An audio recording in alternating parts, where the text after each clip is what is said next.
Bonsoir à tous, bienvenue sur, cette, nouvelle émission Radio Pléiade, donc la 61e. Nous sommes, le 13 mars 2023 et j'accueille ce soir, Élisabeth et David du canal Telegram Revue Citoyenne. Bonsoir. Bonsoir. Bonsoir, bonsoir Bonsoir à Hervé. tous. Eh ben, bienvenue, bienvenue. Donc ce soir, nous allons parler, d'un des lanceurs d'alerte les plus connus de la planète, qui d'ailleurs a acquis la nationalité russe, le 26 septembre 2022, suite à un décret présidentiel de Poutine. Mais de qui parle-t-on? Eh bien, nous allons parler ce soir donc d'Edward Snowden et indirectement, bien sûr, nous allons parler de ce sujet de la surveillance généralisée. Donc pourquoi ce sujet-là? Bah, notamment parce que Revue Citoyenne a fait une revue sur ce sujet-là. Donc ils vont nous faire découvrir, à travers le livre donc d'Edward Snowden qui est sorti en 2019, donc Mémoire vive, son histoire et vous jugerez par vous-même justement ce que vous pensez de son histoire. Puisque je sais que dans le monde de la comment dire? De la dissidence ou de la spiritualité, certains mettent en question, comment dire? Son honnêteté, ce qui n'est absolument pas mon cas. Mais en tout cas, on va vous donner les éléments si vous souhaitez, un peu mieux comprendre justement le parcours d'Edward Snowden. Donc voilà, et ben, je vous laisse vous présenter juste rapidement, si vous avez d'ailleurs une annonce, est-ce que si vous recherchez du personnel par exemple, vous pouvez en profiter pour en parler? Tout à fait. Donc, oui, donc, Elisabeth et moi, David, Revue Citoyenne, que Elisabeth hein, a créé il y a un peu plus d'un an maintenant. C'était en février 2022, si je ne Oui, c'est m'abuse. ça, oui. Bon, c'était suite, alors pour vous expliquer un petit peu l'histoire, c'était suite à un échange qu'elle avait avec une amie à elle, qui avait un petit peu de mal à argumenter sur un sujet dont je ne me souviens pas particulièrement. Et elle a eu cette idée justement de créer des revues pour que les gens puissent avoir des arguments, déjà pour comprendre, hein, dans un sens, pour comprendre les choses, sur l'information qui n'est pas forcément l'information qui est la plus relayée sur les médias mainstream, mais aussi pour leur donner des éléments pour pouvoir se défendre, un petit peu pouvoir débattre avec d'autres personnes. Ah, c'est bien ça. Oui, oui, tout à fait. Se débattre, enfin se débattre, c'est un bien grand mot, mais en tout cas savoir, avoir du répondant, heu, auprès de sa famille, ses collègues de travail, sa famille et cetera, surtout pendant la période du covid, c'est parti de là où voilà, j'avais une amie qui ne voulait pas se faire vacciner. Elle était harcelée par son beau-frère. Et comme elle n'avait pas certaines connaissances que j'avais, parce que je me renseignais énormément à l'époque, en fait, je lui ai, fourni, des éléments dans une première revue, sur des anciens scandales sanitaires de grands laboratoires pharmaceutiques, en donnant des dates, des chiffres, des événements et cetera, qui étaient condensés dans une première revue. Enfin, c'était pas une revue à l'époque, hein, c'était pour elle, pour Noël, pour qu'elle puisse se défendre efficacement, à la tablée familiale. Donc et en fait, apparemment cette revue a beaucoup plu à mes amis, mon entourage proche, qui m'ont dit que ça pouvait vraiment, qu'ils la voulaient pour eux, pour pouvoir, répondre et se justifier, alors que c'était pas normal puisque chacun fait ce qu'il veut de son corps, se justifier de ça, efficacement. Et effectivement, c'était des faits, c'est factuel, donc les gens pouvaient aller chercher sur internet, la véracité de ce qu'il y avait dans cette revue. Et en fait, ça l'a beaucoup aidée. Je vous passe les détails. Elle a plus du tout été harcelée suite à ça, par son beau-frère. Et du coup, vu l'efficacité de cette revue, je me suis dit: «Pourquoi, si j'aide mes amis comme ça, pourquoi ne pas aider les autres?» Et du coup, m'est venue l'idée de faire des revues sur plein de sujets, pas que le covid, pas que les scandales sanitaires, mais pour que les gens puissent effectivement, être armés intellectuellement. Ce qui pour moi est essentiel, heu, voilà, pour, se positionner efficacement quand on va contre la pensée courante. Donc aujourd'hui, il y a donc une trentaine de revues hein, maintenant qui ont été effectués, donc sur des thèmes aussi divers et variés, donc qu'Edward Snowden, qu'on va présenter ce soir, qui peuvent être aussi des sujets écologiques, des sujets géopolitiques, historiques, politiques également, et qui commencent aussi à rentrer un petit peu plus dans la sphère un petit peu plus spirituelle. C'est un petit peu plus en marge.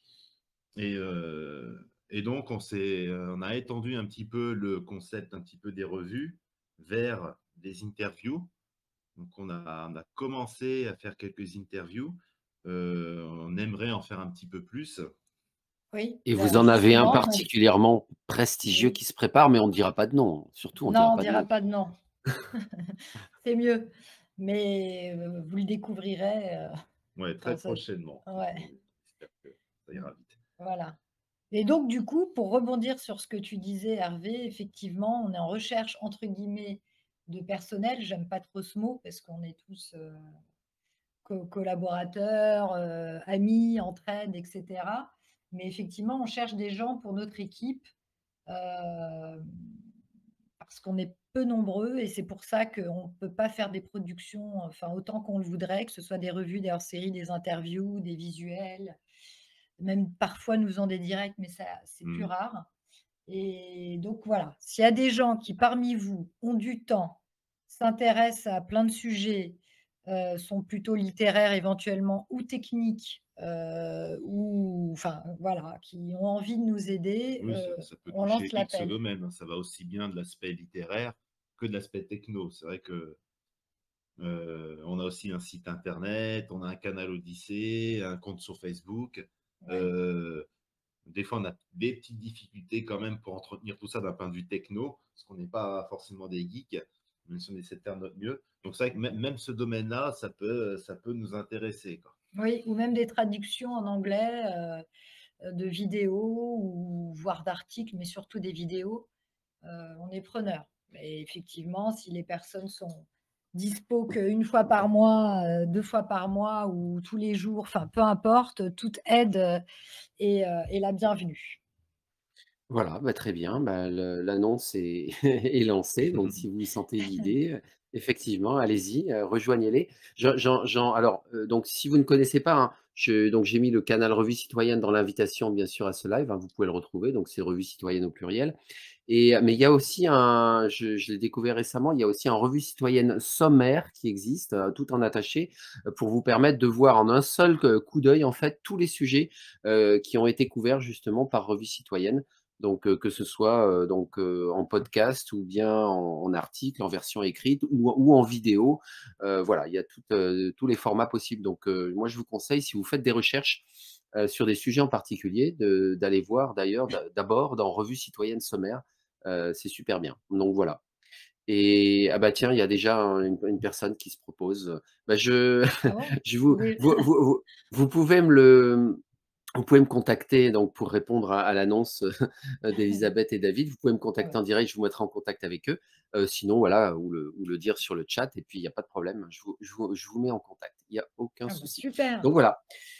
Alors, allons-y. Donc, Edward Snowden, mémoire vive. Alors, pourquoi d'ailleurs, pourquoi avoir voulu faire une revue sur Edward Snowden et son livre paru en 2019, Mémoire vive, qui raconte finalement tout son périple pour en arriver à divulguer l'écoute de masse généralisée, d'ailleurs de tous les peuples de la Terre. Hein. C'est pas que Ah oui, l'écoute oui. des Américains, c'est Non, l'écoute de toute personne connectée quelque part à comment dire, un équipement électromagnétique, un téléphone portable, une tablette, un PC, tout ce que vous voulez, est écouté finalement. C'est ce que nous a appris Edward Snowden, c'est bien ça? exactement, en 2013. Heu, on a choisi Edward Snowden parce qu'effectivement, c'est l'un pour nous, hein, l'un des plus grands lanceurs d'alerte, connus, qui a vraiment fait preuve de courage extraordinaire à travers son livre qu'on a parcouru, son autobiographie, et qui a révélé quand même quelque chose, qui est plus que d'actualité aujourd'hui. Mais qu'il avait révélé déjà en 2013, donc ça remonte, c'est à 10 ans déjà. Et voilà, donc bon, je veux pas en dire plus, mais Ouais. Bon, soit aujourd'hui, c'est quelqu'un qui s'est vraiment un petit peu sacrifié, hein, c'est ce que je voulais, c'est oui, aussi ça qui est un petit peu marquant, que soit aujourd'hui, il a la nationalité russe, hein, comme vous disiez tout à l'heure, Mais cependant, voilà, il a quand même pas la vie qu'il aurait eue s'il avait rien dit, rien fait, quoi. Aujourd'hui, il vit en Russie, il se promène dans la rue avec des lunettes et une casquette, Ouais, pour pas se faire reconnaître. Donc voilà, donc c'est quelqu'un qui s'est quand même sacrifié, quoi, qui vit caché, qui vit caché, quoi. Donc il a donc il tiré est aucun profit, aucun bénéfice de ce qu'il a fait. rien. C'est aussi ça un petit peu Et tout le long qui de fait que cette son personne est comme assez, onéreux, enfin, oui, personne d'honneur. voilà, et tout le long de son histoire, dans son autobiographie, il était persuadé qu'au mieux, il ira en prison, pour toujours, voire dans une prison type, Mmh. Guantanamo, ou au pire, mort. Et malgré tout, parce on suit quand même aussi ses pensées au fur et à mesure du livre, pourquoi il a choisi de lancer l'alerte, comment, dans quel contexte et cetera. Il sait que toute la vie qu'il aurait pu avoir, il gagnait très bien sa vie, en tant qu'agent des services secrets. Il avait une femme, enfin une amie quoi, une petite amie depuis longtemps. Il avait sa famille, enfin tout allait bien pour lui et il a décidé de mettre un coup de pied là-dedans parce qu'il était pendant des mois et des mois, il était torturé à l'idée de savoir ça et de savoir que des milliards de personnes dans le monde, étaient victimes de cette surveillance de masse et il ne pouvait pas garder ça pour lui. Donc il a pris ce risque, énormément de risques et son livre est époustouflant, vraiment. Et donc effectivement, aujourd'hui, il n'est pas, libre, il ne peut plus aller aux États-Unis, il ne peut plus voir sa famille, il est obligé de se cacher. Il fait très attention aux caméras qu'il y a en Russie parce qu'il ne veut pas, se faire exterminer à l'angle d'une rue. Parce qu'il prend enfin, il risque, chaque jour d'être abattu, hein, encore aujourd'hui. Ce livre a été écrit en 2019 et donc c'est toujours d'actualité et c'est la vie malgré tout qu'il a choisi au nom d'un principe de vérité, quoi. Donc il a Voilà. travaillé à Hawaï et c'est vrai qu'on s'imagine, enfin, on l'imagine peut-être effectivement plus heureux sans doute à faire du surf sur les plages d'Hawaï plutôt que d'aller s'exiler Mmh, au c'est fin sûr. fond de la Russie, heu, et Exactement, effectivement risquer sa vie à chaque instant puisque bien évidemment il y a il y a des espions ou des agents sur le territoire, russe bien évidemment qui bien pourraient, sûr. Mmh. par revanche vouloir effectivement l'assassiner. Donc D'ailleurs, oui, oui. d'ailleurs, on en reparlera après, mais c'est justement à Hawaï, hein, qu'il a un peu découvert, cette mise en place de systèmes de surveillance des masses. Ouais. Ah bah, allez-y, allez-y, racontez. Bon, on On va vous prendre un écoute et puis de temps en temps, on va Oui, mettre des petits moments d'interactivité pour que les gens puissent intervenir, poser vos questions. bien Après, sûr. voilà, les auditeurs, allez-y, n'hésitez pas, si vous souhaitez, poser une question. oui, puis ça C'est va réveiller un petit peu parce qu'il y a beaucoup d'informations dans son livre. On va vraiment résumer, mais malgré tout, il y a quand même beaucoup d'infos, donc il y a pas de souci, on nous coupe et tout, il y a pas de problème.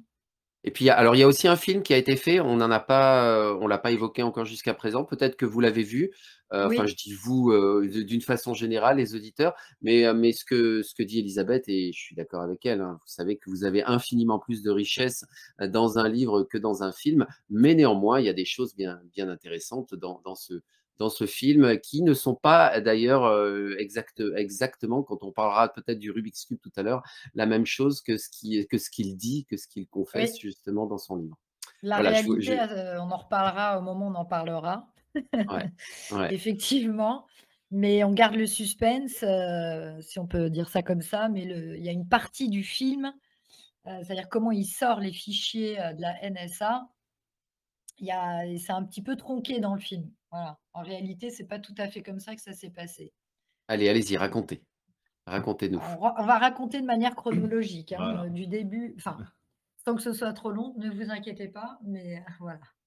Donc Edward Snowden déjà, qui il est un petit peu plus précisément, donc c'est à la base, c'est un ingénieur, hein, en système d'information qui a donc été officier au sein de la CIA, hein, et il a travaillé comme sous-traitant auprès de la NSA. Et ben, comme Hervé présenté tout à l'heure, hein, c'est devenu Elisabeth aussi, elle est devenue l'un des lanceurs d'alerte les plus connus de la planète, parce qu'évidemment, il a tout risqué pour révéler au monde le projet du gouvernement américain, qui est donc un programme secret de surveillance capable de s'infiltrer dans la vie privée de chacun. Euh, Porté par par sa passion pour la vérité, il a donc tout voulu raconter sur ce système de surveillance des masses. Alors, le contexte un petit peu, hein, de la surveillance des masses, hein, qui a été mise un petit peu en place par les différents gouvernements américains, il revient quand même au 11 septembre 2001, où les services de renseignement se sont terriblement voulu de ne pas avoir su protéger les États-Unis de l'agression qu'ils avaient eue par rapport aux attentats du 11 septembre. Donc, En tout cas, c'est son concept à lui, oui. c'est son approche.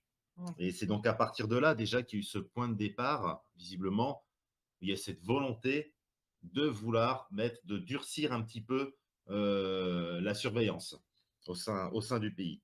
Et c'est bien évidemment ce système qu'Edward Snowden a dévoilé quelques années après, quoi. Donc, à 22 ans, hein, il est rentré donc à la NSA et il occupait un petit poste modeste dans l'organisation. Mais moins d'un an plus tard, ça a été très très vite pour lui, il travaillait déjà à la CIA en tant qu'ingénieur système.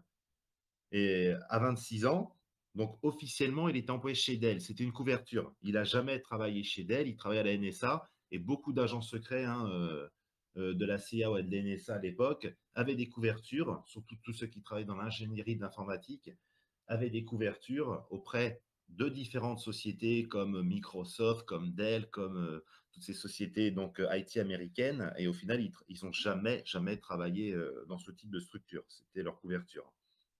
Et Alors c'est juste la NSA, c'est, l'Agence nationale de la sécurité, ouais, pour préciser aux gens. effectivement. C'est un organisme gouvernemental, du département de la défense des États-Unis. Enfin, c'est une des agences de services secrets, gouvernementales américaines. Je te laisse, pardon, David. Et c'est donc à Hawaï, de manière très brève, que l'année de ses 29 ans, que par l'expérience, par ce qu'il faisait, qu'il a vraiment découvert un petit peu qu'on était en train de mettre en place un système de surveillance globale, de masse globale. L'idée qui lui est venue, bien évidemment, c'est qu'il y avait 320 millions d'Américains qui étaient quotidiennement épiés, qui subissaient des violations flagrantes, non seulement du principe de la Constitution américaine, mais aussi des valeurs fondamentales de toute société libre.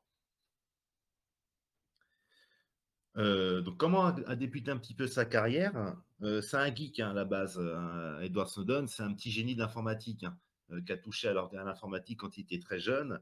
Et d'ailleurs, dès l'âge de 16 ans, en se promenant un petit peu sur Internet, il cite, je vais prendre sa citation, le premier piratage qui a fait m'attirer des ennuis était lié à une peur qui allait devenir une hantise, celle d'une guerre nucléaire qui dévasterait la planète entière.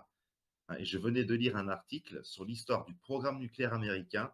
Et voilà qu'en à peine 2-3 clics, je me suis retrouvé sur le site du laboratoire national de Los Alamos. Et il nous précise qu'il a adressé au webmaster du laboratoire un email expliquant que le site internet de Los Alamos était vulnérable. Et ils lui ont répondu, comme quoi il lui avait remercié un petit peu de cette précision, d'avoir remarqué que leur site avait un problème Enfin, la et faille de sécurité, qu'il y avait une faille de sécurité. Et ils ont même proposé, quand il aurait 18 ans, de se faire embaucher déjà par le département d'informatique donc de Los Alamos. Après, c'est suite aux attentats du 11 septembre qui décide un petit peu d'orienter sa carrière. Il était parti donc pour faire de l'informatique dans le civil, dans le privé. Les attentats du 11 septembre l'ont quand même un peu marqué à l'époque, c'est ce qu'il disait. Il était révolté des attentats, comme beaucoup d'Américains à l'époque, puis comme beaucoup de personnes dans le monde, je pense. Et il décida donc, par honneur, d'entrer dans l'armée américaine. il est fils de militaire, il faut juste le préciser Ouais. d'ailleurs, c'est familial. Mais on voit au fur et à mesure du livre qu'il il retourne complètement sa veste par rapport au début, où naïvement, il a voulu s'engager pour défendre son pays, son État, et cetera. Mm. Donc c'est un petit peu marrant, un petit peu comment ça s'est passé son histoire, parce que il s'est retrouvé, comme vous allez le voir, donc il entra à l'armée de terre, donc en tant que militaire, et au bout de quelques jours, il s'est blessé. Il l'a rendu totalement inapte à continuer à l'armée.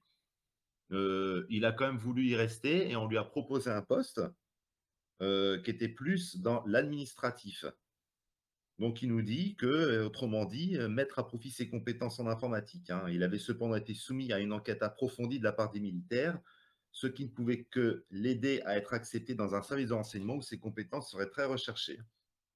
Il a donc passé des tests et il a fait une demande d'habilitation où il existe 3 niveaux. Demande d'habilitation donc pour gérer un petit peu l'informatique. 3 niveaux qui sont donc confidentiels. De toute façon, tout ce qui est d'un point de vue militaire est confidentiel, hein. Il y avait un deuxième niveau secret et le troisième niveau top secret. Et à cette dernière, il pouvait s'ajouter une autre autorisation qui sont les informations sensibles et cloisonnées, hein. C'est sur cette partie-là que les postes à la CIA et à la NSA sont disponibles. C'est vraiment sur la partie haute en termes de données secrètes, hein. Et c'est donc sur ce dernier poste, hein, qu'il a été embauché de par ses compétences et ses qualités. Et, euh, et il cite, hein, non seulement on allait me délivrer l'habilitation de sécurité top secrète, mais il avait franchi l'obstacle le plus difficile, celle du polygraphe à large spectre. euh, et il avait que 22 ans. Le Donc il détecteur était, de mensonges. voilà. Ouais, voilà, faut le préciser. Ouais, c'est quoi Ouais, ce truc, le joli. polygraphe à large spectre? C'est-à-dire qu'il les Ouais, il a passe dû passer.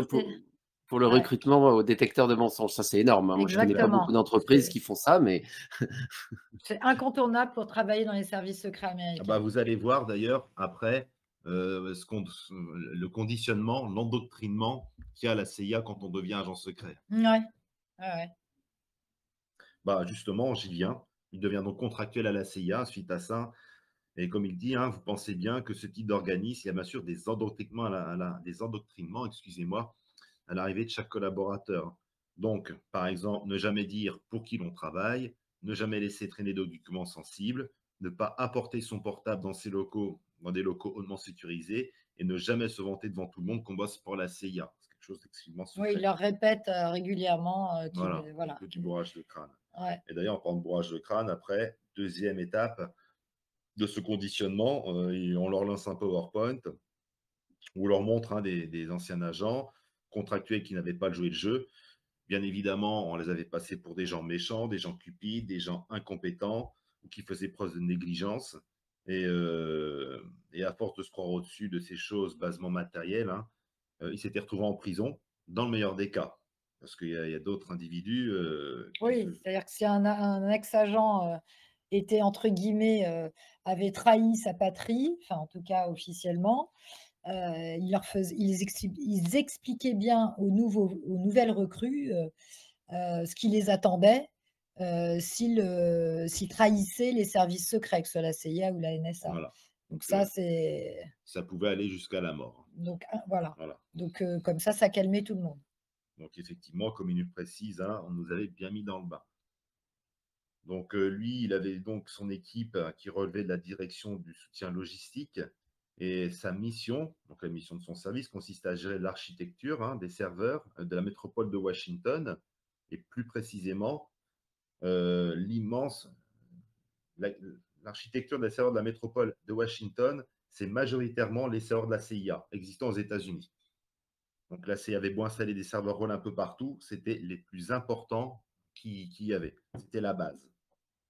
Donc, bien évidemment, son habilitation de sécurité top secrète lui avait permis d'avoir accès à plusieurs sortes d'informations cloisonnées, entre autres, hein, les renseignements d'origine électromagnétique, c'est-à-dire les communications interceptées.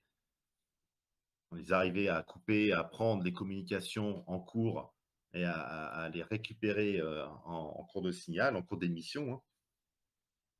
Les renseignements d'origine humaine, qui désignent le travail, alors, ils appellent ça HUMINT, hein. HUMINT, c'est Human Intelligence, hein, qui désigne le travail effectué par les agents et les analystes. C'est tout ce qui est récupéré et analysé.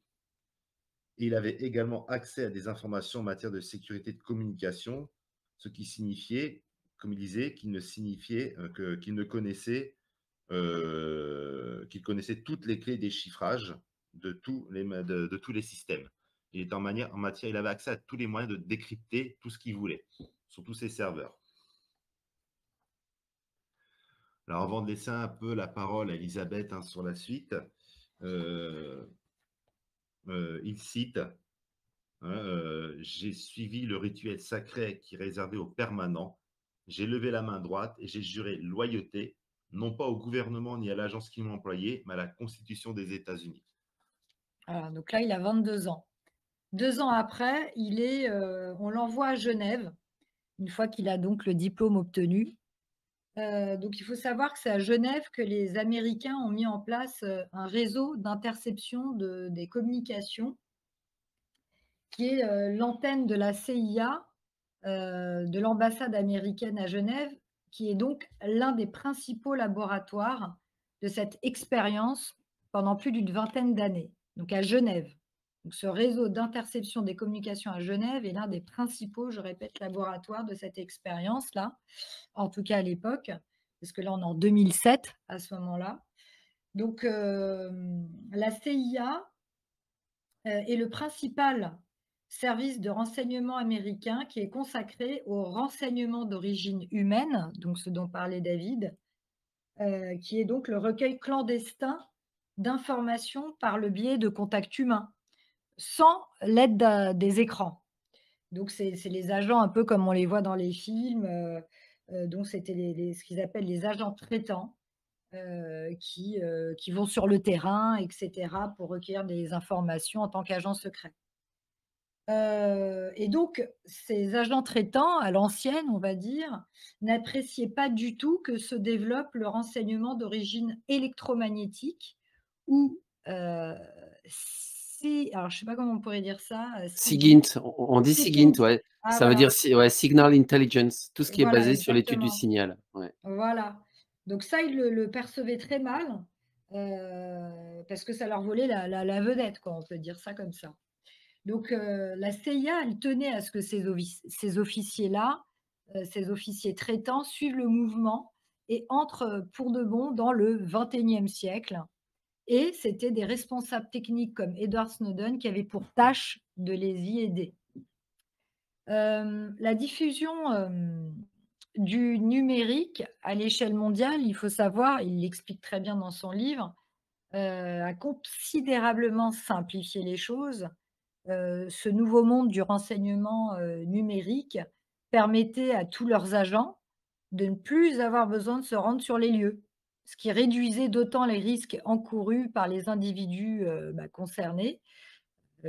Voilà, des risques d'être tués et cetera, donc désormais, un agent pouvait se contenter d'envoyer juste un message ciblé, par exemple un email, dont les pièces jointes et les liens déclenchaient ou déclencheraient un programme malveillant grâce auquel la CIA pouvait surveiller l'individu, ciblé, mais également son réseau entier. Donc plus be en fait, ils font ça de leur chaise, et voilà, hein, ils surveillent de leur chaise contrairement à avant.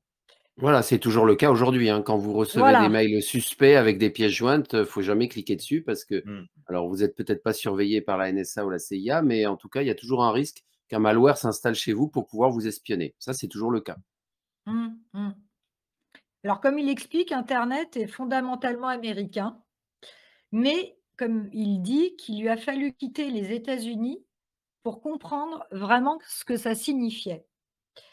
Il explique que si le World Wide Web a été inventé à Genève, dans les laboratoires, de recherche du CERN en 89, il dit que les divers modes d'accès internet sont aussi américains. Donc qu'il s'agisse de câbles, de satellites, de serveurs ou des tours, l'infrastructure d'internet est contrôlée par les Américains et représente 90 du trafic mondial, donc internet, hein. Donc ça s'effectue grâce à un ensemble de technologies développées, possédées, mises en œuvre par les grandes entreprises américaines, pour la plupart situées aux États-Unis. Alors d'ailleurs, il dit que la Chine et la Russie, qui étaient inquiètes de tels avantages donc des Américains, ils ont essayé d'installer des systèmes alternatifs comme le grand firewall de Chine. Mais malgré tout, malgré, ça, c'est les États-Unis qui conservent l'hégémonie en la matière et il Et en fait, ça, précise c'est lié, ouais, ouais, c'est lié aux fournisseurs de télécommunications en réalité, mmh, puisque effectivement, je crois que ouais, vous citez dans la revue, Cisco, vous avez peut-être entendu parler de oui, cette Oui, grosse entreprise américaine qui fournit tous les routeurs d'internet, bien sûr. les switches et cetera. Pareil avec Juniper, donc forcément, il suffit d'installer des backdoors là-dessus, Donc les backdoors, c'est ce qui permet de faire une petite rentrée par derrière et puis pouvoir faire des interceptions de flux. Et du coup, à partir du moment où vous avez des équipements américains pour l'internet, et ben les équipements, les Américains peuvent tout Mmh. écouter. Mais Mmh. après, il y a les Chinois ont eu leur parade, c'est qu'ils ont mis en avant leur constructeur qui est Huawei. Vous avez peut-être maintenant un téléphone mobile Huawei. Et aujourd'hui, maintenant, une partie de l'Internet se construit sur Huawei et les Chinois font pareil. Ils installent leur Mmh. backdoor d'espionnage sur leurs propres équipements. Mais tout Mmh. fournisseur d'équipement, du coup, devient en puissance un espion potentiel au service de la nation dans laquelle il travaille, en fait, pour laquelle il travaille. Mmh. Bien Tout à sûr. fait. Ouais, exact. Donc c'est pour ça qu'il dit que, en tout cas, en 2019, il dit que, les Américains contrôlent l'interrupteur qui a même de connecter ou de déconnecter pratiquement le monde entier à volonté. Et donc ces entreprises, les entreprises telles que Microsoft, Google, Apple, Cisco, Dell, Hewlett-Packard et cetera, elles sont tributaires de décisions politiques américaines secrètes qui détournent la loi, mais on va vous expliquer après plus concrètement, voilà, qui détournent la loi, qui autorise le pouvoir à surveiller pratiquement n'importe quel homme, femme, enfant s'étant déjà servi d'un ordinateur ou d'un téléphone. Et il dit qu'étant donné le caractère, de l'infrastructure américaine des communications mondiales, il était prévisible que le gouvernement, américain se livrerait à la surveillance de masse. Il dit que ça aurait dû lui sauter aux yeux, mais ça n'a pas été enfin, ça n'a pas été le cas sur le moment, parce que, les autorités américaines démentaient, si catégoriquement à se livrer à ce genre de choses avec une telle vigueur dans les médias, devant les tribunaux, que les quelques sceptiques, qui leur reprochaient de mentir étaient traités, comme des junkies, complotistes. Donc voilà, une fois de plus, le conditionnement fait que, mais il n'avait pas encore compris les choses à ce moment-là, Edward Snowden. Bref, 2 ans après, il est affecté au Japon en 2009. Donc officiellement, il était toujours employé chez Dell, mais comme disait David tout à l'heure, c'était qu'une couverture. Il avait toujours travaillé dans les locaux de la NSA, depuis le début. Et là, on l'avait embauché donc au Japon comme analyste système et c'était le seul qui, dans la région, à connaître l'architecture du système de la CIA et donc il a dû tisser des liens entre les 2 services secrets CIA-NSA. Il a dû se rendre dans diverses ambassades américaines, pour faire ça, pour tisser des liens. Mais c'est donc là, on est au Japon, hein. C'est à la conférence, du Centre technique du Pacifique qui lui a ouvert les yeux et qui ont déclenché, en fait, ses premiers soupçons sur l'étendue des agissements de la NSA. En fait, il devait préparer une intervention dans laquelle il devait tenter d'expliquer pour remplacer quelqu'un qui était absent, je passe les détails. Il a dû donc, parler, devant, toute cette, assemblée. Il devait donc expliquer, comment une ancienne discipline, le contre-espionnage, et une discipline récente, le cyber-renseignement, pouvaient s'associer pour déjouer les manœuvres des adversaires qui cherchaient à nous espionner via internet, dit-il. Donc il a commencé par lire tous les rapports top secrets disponibles sur le réseau de la NSA, ainsi que celui de la CIA concernant les activités des Chinois sur internet. Donc il a commencé comme ça. Il y a beaucoup de rapports top secrets sur les activités des Chinois et cetera. Et lorsqu'il s'est rendu compte, des détails techniques de la surveillance des communications privées par la Chine, l'analyse de milliards de conversations téléphoniques, d'emails échangés quotidiennement par plus d'1 milliard d'individus, il a été impressionné, ahuri par sa dimension en fait, enfin cet exploit quoi, c'était ahurissant et là, il dit dans son livre et la dimension totalitaire ne l'a pas immédiatement horrifié. Il disait: «Bon, bah, la Chine, c'est un parti unique, officiellement antidémocratique», donc il était persuadé à ce moment-là encore de bosser du côté du bien, mais bah, voilà, pour une démocratie. Mais il a quand même été, il dit, perturbé par certaines de ses lectures il s'est dit, il a commencé à comprendre qu'il était impossible pour les Américains d'en savoir autant sur les agissements des Chinois sans en avoir fait eux-mêmes l'expérience. Et c'est à ce moment-là qu'il s'est posé la question, le comportement public du pouvoir chinois envers son peuple correspondait peut-être à l'attitude que les Américains avaient secrètement envers le reste du monde. Oui, comment les Américains pouvaient autant en savoir sur les Chinois et leur système sans eux-mêmes avoir le même système. Donc voilà, il commence à se poser des questions. Bref, il parle des attentats du 11 septembre, voilà, où le président George W. Bush, à l'époque, avait autorisé la NSA à multiplier les opérations de surveillance. D'ailleurs, celle qui a entraîné le plus de polémiques, enfin, il s'agissait d'enregistrer les conversations téléphoniques sans avoir besoin d'un mandat délivré par la justice. Donc ça faisait partie du PSP, qui est le programme de surveillance du président, donc sous couvert de se protéger, des attentats, et cetera. Donc officiellement, le PSP, donc c'est le programme de surveillance du président, c'était un décret présidentiel constitué d'une série d'instructions données par le président, qui autorisait en fait la NSA à intercepter des conversations téléphoniques et des emails échangés entre les États-Unis et les pays étrangers sans mandat spécial de la Cour de surveillance du renseignement étranger. Donc c'était sans mandat, voilà. Donc ça, c'était une nouveauté suite au 11 septembre. Donc, et Bush, à ce moment-là, disait: «Non, mais de toute façon, ce programme, il prendra fin en 2017». Mais en fait, c'était une vaste blague parce que la législation, ce qu'on appelle le PROTECT Act, de 2007, qui est en fait une loi antiterroriste, votée en 2001 par donc Bush, et le FISA, bon, je ne vais pas rentrer dans les trucs techniques, mais en tout cas, cette loi-là, suite au 11 septembre, élargissait le champ d'application du PSP, donc le programme de surveillance du président.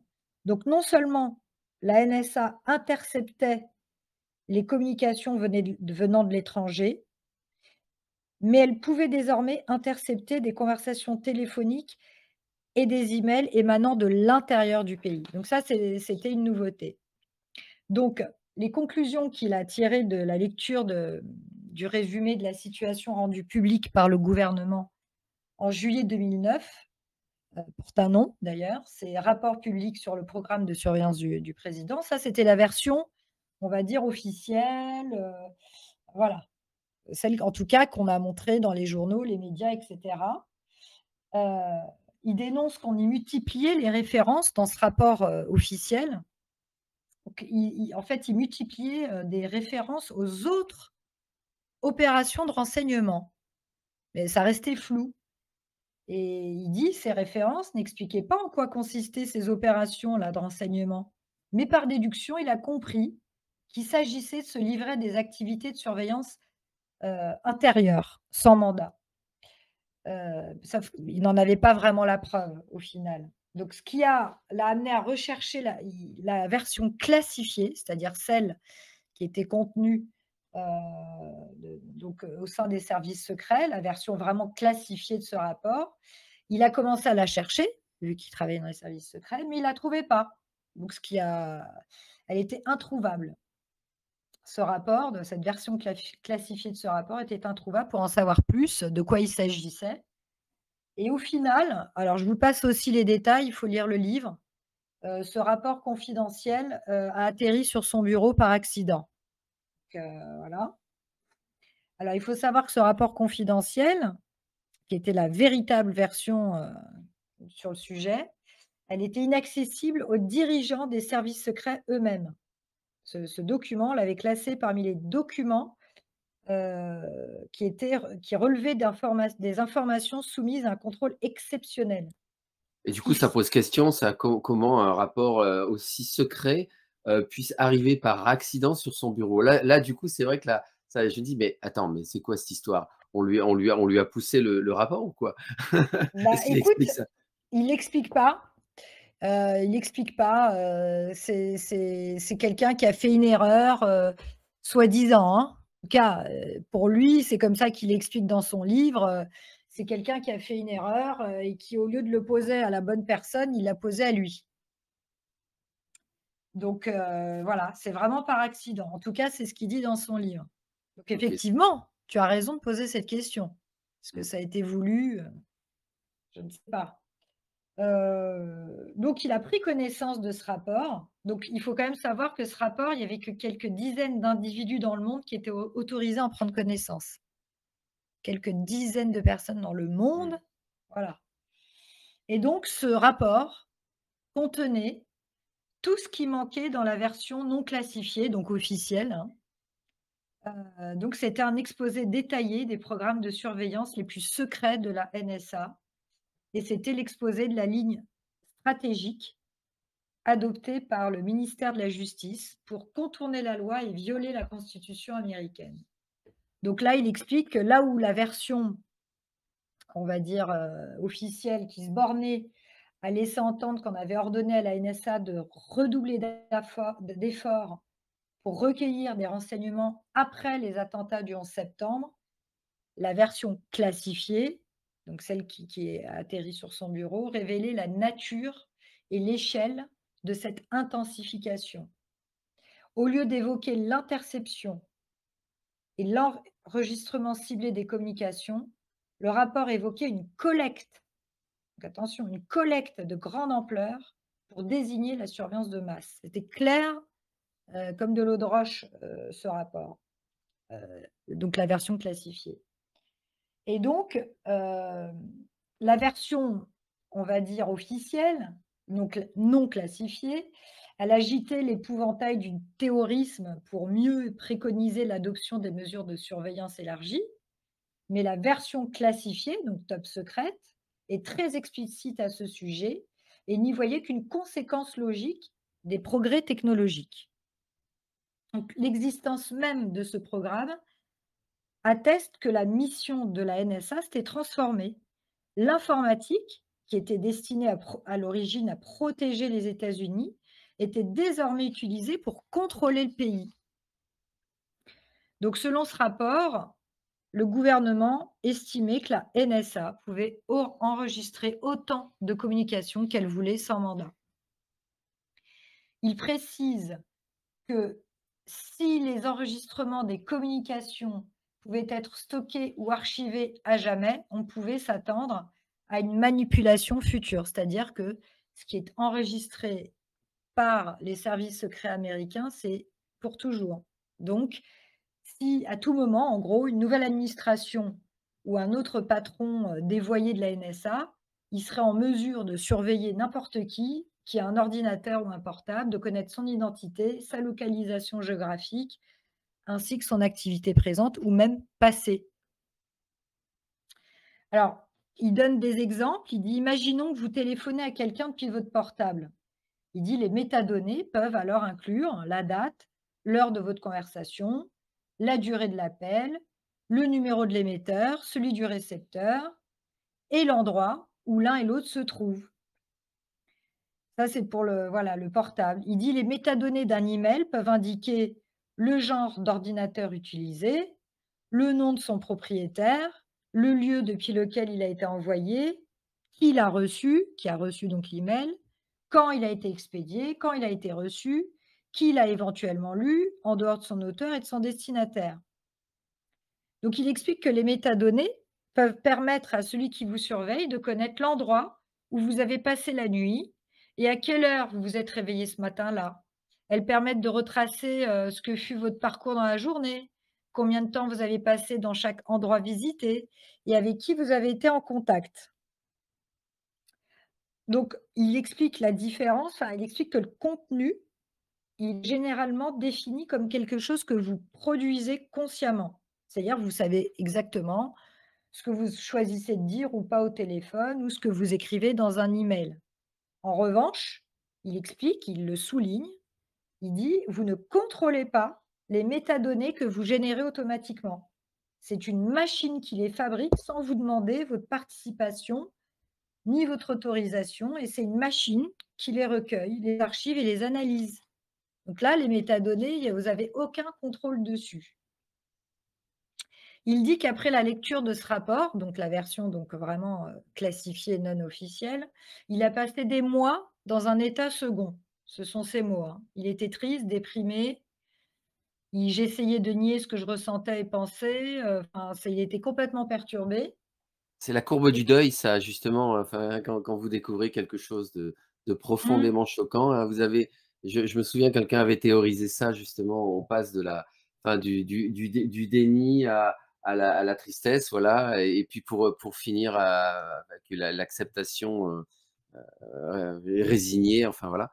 Il a subi tout ça et je pense que c'est ce que nous vivrons aussi nous-mêmes, en fait, mmh, avec ce qu'on appelle l'événement, puisque tu sais que, enfin David, oui, Élisabeth, vous savez que nous, on croit justement à une grande bascule, un événement, qui va engendrer justement une divulgation généralisée. On y croit ferme et je pense qu'il va y avoir beaucoup de gens qui vont être d'abord dans le déni, puis dans la colère, avant de tomber dans la déprime et finalement, l'acceptation. Mais ça va être un long chemin parce que ce qu'on a appris avec Snowden, ce n'est qu'une toute petite fraction de ce que oui, nous avons à Bien découvrir. sûr, bien sûr. Je ferme la exact. parenthèse. Ah non, mais tu fais bien.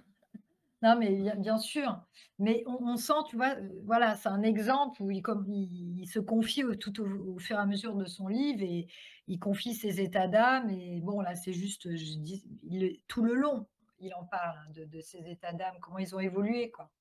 Donc là, il dit, voilà, il se sent loin de chez lui, mais sous surveillance, ça l'affligeait de se dire que désormais, bah, on allait tous devoir, passer notre vie soumis à une autorité omnisciente. Enfin, bref, il comprend que depuis le début, ce rapport ne défendait pas son pays, mais l'État.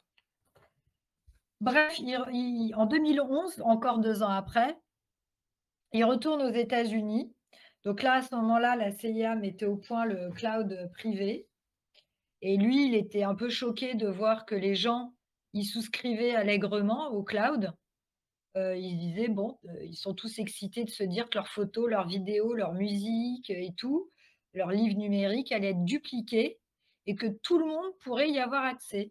Ils se demandent comment les gens, pourquoi ils ne se demandent jamais pour quelle raison ce mode de stockage pratique et si sophistiqué était gratuit ou tout du moins bon marché.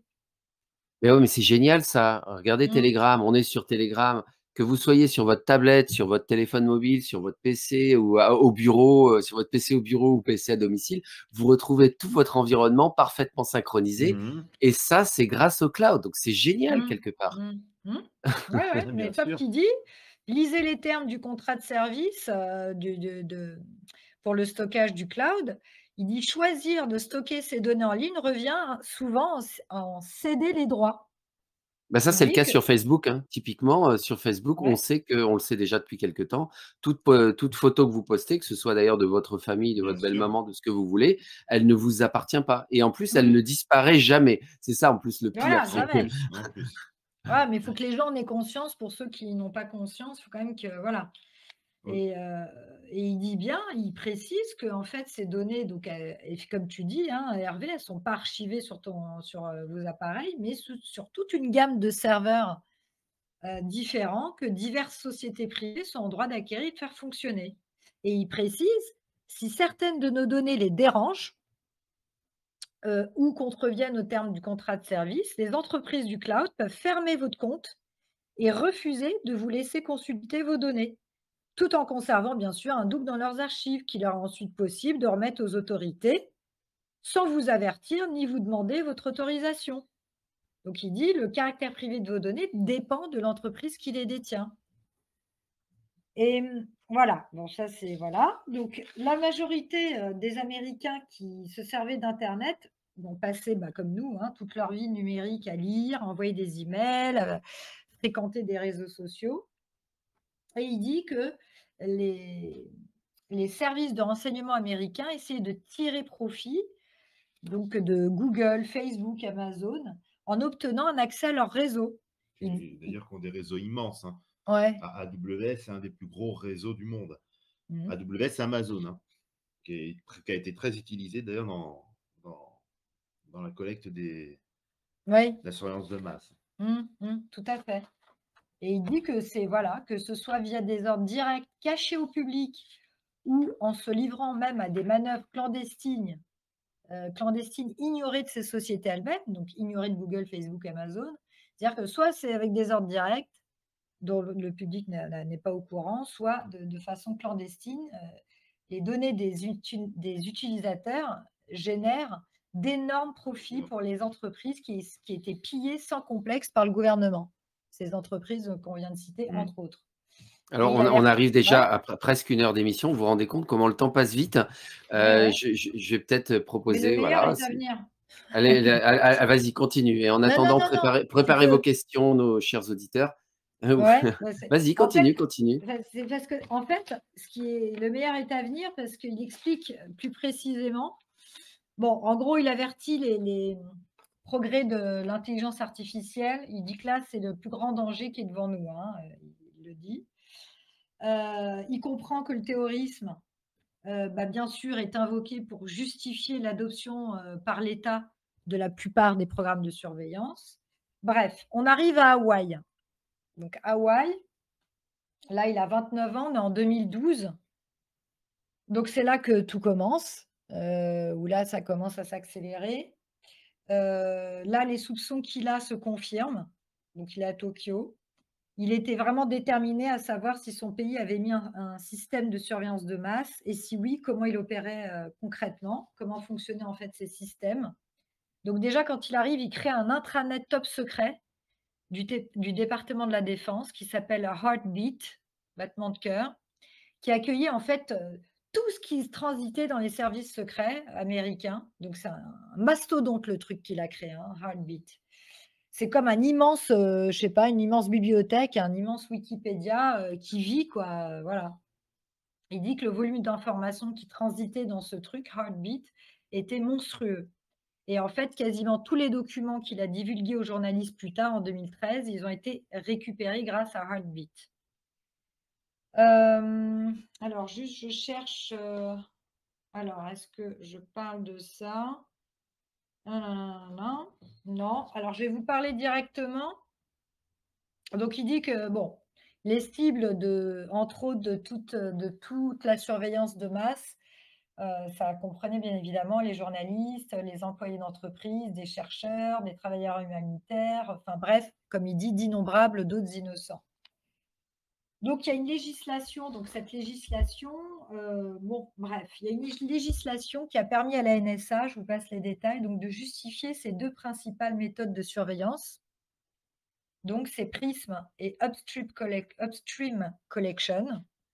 Donc Prism a permis à la NSA de collecter régulièrement des données auprès donc de Microsoft, Yahoo, Google, Facebook, YouTube, Skype, AOL, Apple, dont des emails, des photos, des chats audio, des vidéos, des historiques de navigation, des historiques de recherche et toute autre donnée susceptible d'être abritée sur le cloud, transformant ces entreprises en des complices tout à fait conscients de ce qu'ils faisaient. Donc ça, c'est Prism. Upstream Collection, c'était plus invasif. Il permettait la capture régulière de données directement sur les infrastructures Internet du secteur privé, les interrupteurs et les routeurs qui aiguillaient le trafic Internet mondial via les satellites en orbite et les câbles de fibre optique parcourant le fond des océans. Il dit que cette collecte était opérée par une unité de la NSA appelée Special Sources Operations qui avait construit un équipement secret de mise sur écoute et l'avait installé dans les locaux des fournisseurs d'accès internet partout dans le monde. Donc ça, c'est Upstream, oh, je vais pas y arriver, Collection. Donc pris ensemble, Prism et Upstream Collection garantissaient que toutes les informations du monde, qu'elles soient stockées ou en transit, étaient bien surveillables.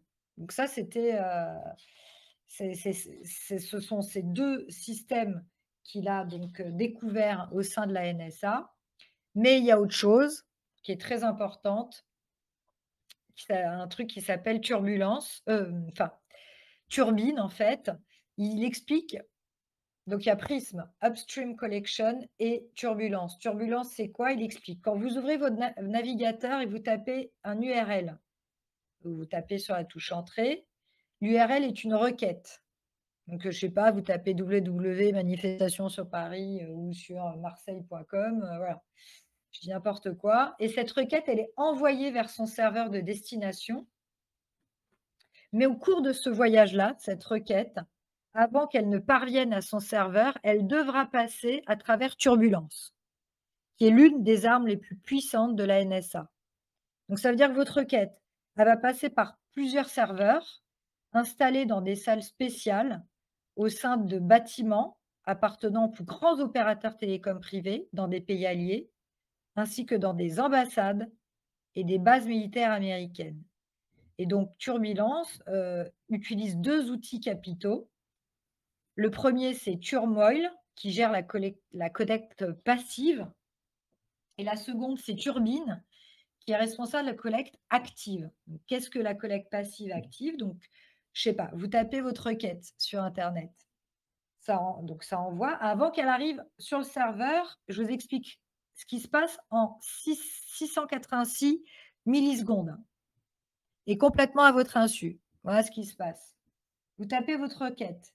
Quand elle arrive, en fait, Turmoil vérifie ses métadonnées pour voir si elle possède des critères indiquant qu'elle doit être examinée de plus près ou pas.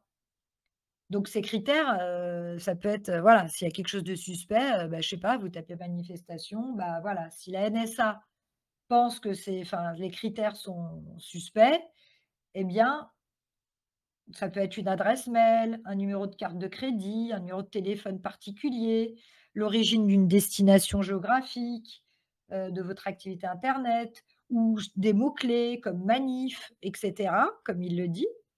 Et ben, Turmoil, lui, il va, capter cette requête dite suspecte.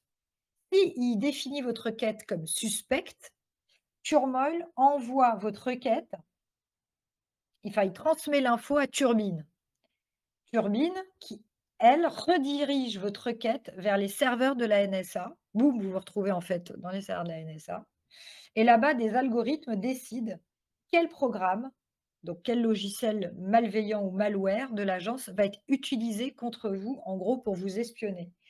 Donc, les programmes choisis sont envoyés à Turbine qui les injecte dans le trafic, donc votre requête qui est toujours en cours là, et vous les refile en même temps que le site web que vous cherchez à visiter. Donc, tout ça en 686 millisecondes, c'est le chiffre qui donne, hein. Eh bien, la requête, voilà, très rapidement, boum, vous retrouvez avec votre site web que vous cherchiez, mais en même temps avec un programme malveillant de surveillance. Donc voilà, désormais, votre vie numérique appartient entièrement à la NSA, tout ça à votre insu. Alors, tu voulais me couper un petit peu Bah, je sais pas, ouais, on peut proposer par exemple, oui, sinon, enfin, ouais, ou le public, coupez-nous, allez-y. Qu'avez-vous à nous dire? Est-ce que cette émission vous intéresse? Saviez-vous que vous étiez tous surveillés? Ouais. Que Big Brother vous regarde et vous écoute chaque jour? Peut-être que vous avez déjà des logiciels, malicieux sur votre PC, sur votre tablette et Ouais. sur votre smartphone. Ouais. Alors peut-être que vous en reparlerez tout à l'heure, mais moi j'ai eu un choc, je vais vous dire, parce que mais c'était il y a longtemps, hein, je ne sais pas si c'était avant les révélations de Snowden, mais lors d'une, on va dire, d'une entrevue de résistants dans le domaine de la vaccination, j'ai rencontré une personne, qui travaillait pour une grande entreprise américaine, justement dans le domaine de l'internet et de la donnée, et elle m'avait dit que pour les réunions entre, enfin, où les militaires étaient présents, en fait, les réunions secrètes, on va dire ça comme ça, tout le Ouais. monde devait, je dirais, mettre son portable sur la table, son téléphone portable, l'ouvrir, enlever la carte SIM et la batterie. C'est-à-dire que ça ne suffisait pas d'éteindre son téléphone portable, il fallait enlever la carte SIM et la batterie pour être sûr de ne pas être espionné. Et ça, Snowden nous l'a confirmé. C'est-à-dire que votre téléphone, c'est pas parce que l'écran ne s'allume pas qu'il n'est pas capable de vous écouter, de vous enregistrer, de faire des communications, etc., etc. Ça, c'est, je dirais, c'est voilà, c'est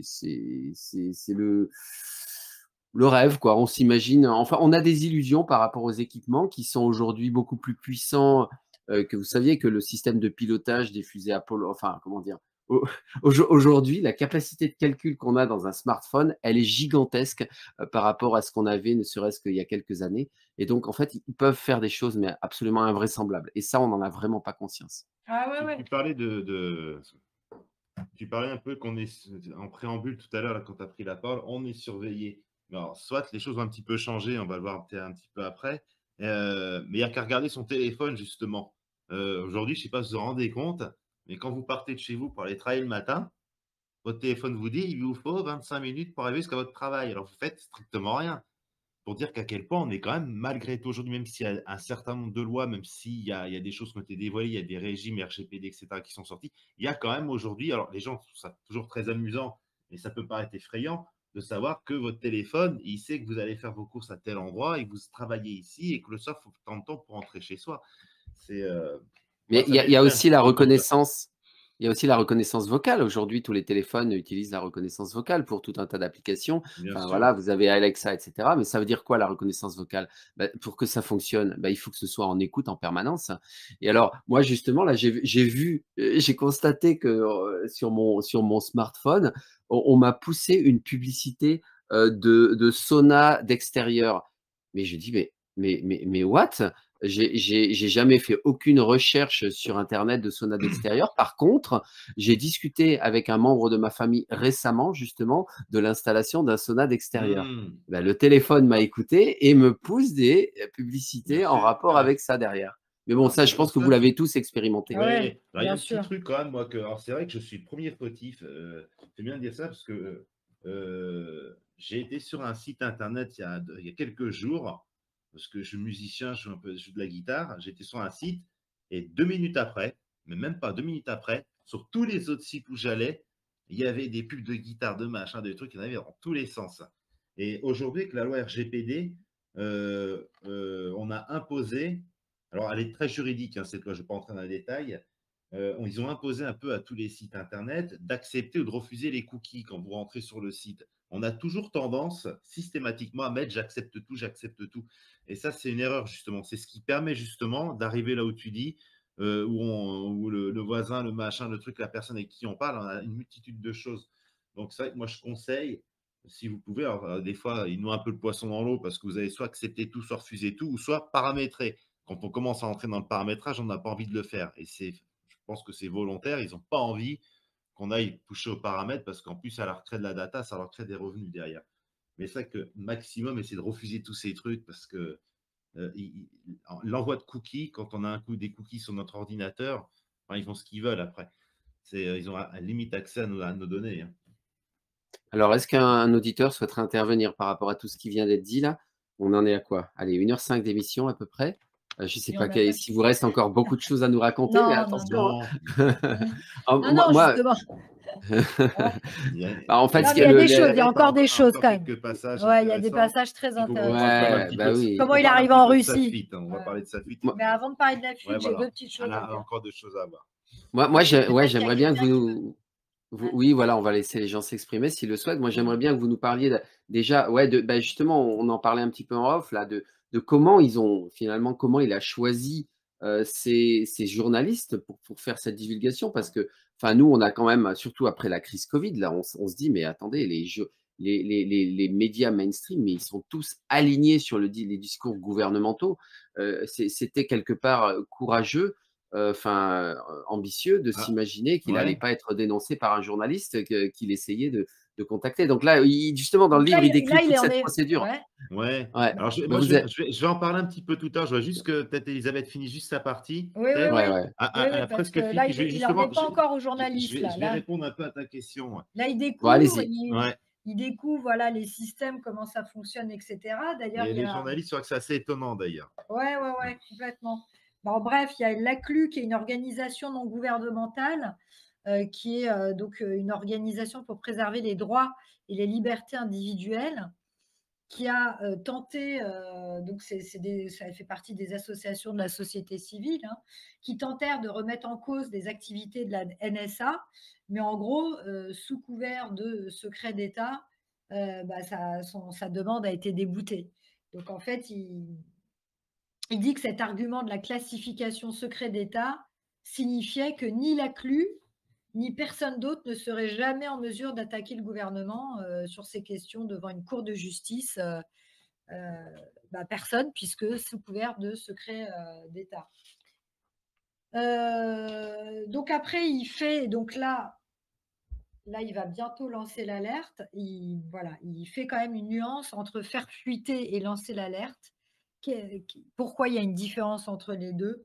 Il dit que faire fuiter, c'est, des actions de divulgation qui ne sont pas effectuées dans l'intérêt du public, mais par intérêt personnel ou dans un objectif clairement politique ou institutionnel. D'ailleurs, il révèle que c'est très, très souvent, qu'un haut fonctionnaire anonyme du gouvernement ne fasse fuiter auprès d'un journaliste une information classifiée dans le but de servir ses propres objectifs ou l'agenda politique de son administration, de son parti. Donc il donne comme exemple, par exemple, en 2013, des fonctionnaires de la communauté du renseignement qui cherchaient à faire augmenter la peur du terrorisme, et à donc délégitimer la critique de surveillance de masse, bah, ils firent fuiter, par exemple, auprès d'un certain nombre de sites d'infos, le compte rendu super détaillé d'une conférence téléphonique entre le leader d'Al-Qaïda et ses comparses. Donc voilà, c'est un exemple, mais il y en a plein d'autres. Il dit à maintes reprises, la classe politique américaine, elle s'est montrée capable de tolérer, voire de créer des fuites pour servir ses propres fins. Et c'est dans ce contexte que l'on peut comprendre la relation à deux vitesses que le gouvernement américain entretient avec les fuites, c'est-à-dire qu'il a pardonné d'une part des fuites non autorisées pour peu qu'elles aient des conséquences désirables, tout comme il a oublié des fuites autorisées qui lui ont causé du tort. Donc, alors que selon lui, un lanceur d'alerte, contrairement aux fuiteurs, est une personne qui est arrivée à la conclusion que sa vie, à l'intérieur d'une institution, est devenue incompatible. C'est les raisons, en fait, là, ce que je suis en train de dire, c'est les raisons pour lesquelles il a lancé l'alerte. Voilà, c'est que sa vie à l'intérieur de cette institution est devenue incompatible avec les principes de la société à laquelle il appartient. Cette personne sait que cette institution ne sera pas démantelée. Il le sait bien, mais il avait espoir de la réformer. Et, donc, dans l'espoir de la réformer, bien, cette personne lance l'alerte, divulgue des informations pour qu'une pression publique s'exerce sur l'institution en question. Il dit, il s'agit là d'une description exacte de ma situation. À un détail près, toutes les informations que j'ai eu l'intention de divulguer étaient classées top secret. Donc, pour lancer l'alerte à propos des programmes secrets, il dit, j'ai également dû lancer l'alerte sur le système plus général du secret. J'ai décidé de mettre à jour l'intégralité de l'appareil de surveillance de masse. Mon gouvernement avait développé et mis en œuvre un système de surveillance de masse sans que sa population n'en ait conscience, ni soit en mesure de donner ou non son consentement. Voilà les raisons pour lesquelles il a pris cette décision de lancer l'alerte. Je vais donner la suite à… Donc avant un petit peu de lancer l'alerte, effectivement, hein, comme tu disais, il a donc fait une sélection de journalistes il a commencé déjà par récupérer tous ses fichiers, quoi. Il a donc exfiltré une grande partie des fichiers de la NSA, c'est des millions de documents, hein. Alors comment il a fait? Tout simplement en utilisant une carte SD. Tu sais, les petites cartes SD, on Ouais. récupère les données. Voilà. Alors, je peux rebondir ou pas encore là-dessus? Bah oui, bien évidemment. Non, non, parce que tout à l'heure… Ah pardon, Parce que vas-y. voilà, ce qui passait, c'est qu'une fois qu'il avait rempli sa carte SD, fallait qu'il sorte. Ouais, Mais dans ce genre d'organisme, ils sont hyper contrôlés. Donc ouais, lui, Elisabeth, ouais, parce qu'en fait, son moyen de sortir. non, parce qu'en fait, au début, on parle du film. Hervé, tu nous as parlé du film, et on voit dans le film Absolument. comment il sort les informations. Non, parce Bah, c'est qu'on une a des vraiment scènes, mythiques du film, c'est-à-dire que voilà, on voit en fait, il connaît bien un garde et il doit passer par un portique, justement qui fait qu'il passe au rayon X pour s'assurer qu'il sort pas avec, avec un PC, un disque dur ou je ne sais quoi et en fait, là, on ouais, le voit, il lance un il lance un Rubik's cube à un des gardes qui surveille le portique et du coup, le Rubik's cube ne passe pas par le portique.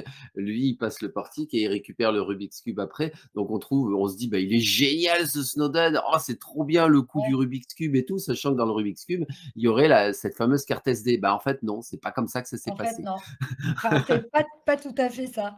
En réalité, il cherchait un moyen de sortir toutes ces informations et vu que c'était hyper surveillé et cetera, bah, il pouvait pas il a pensé à prendre des photos, mais il a dit: «C'est pas possible, là, je vais me faire avoir». Enfin, il a pensé à plusieurs choses jusqu'à ce qu'il décide de prendre des mini cartes SD.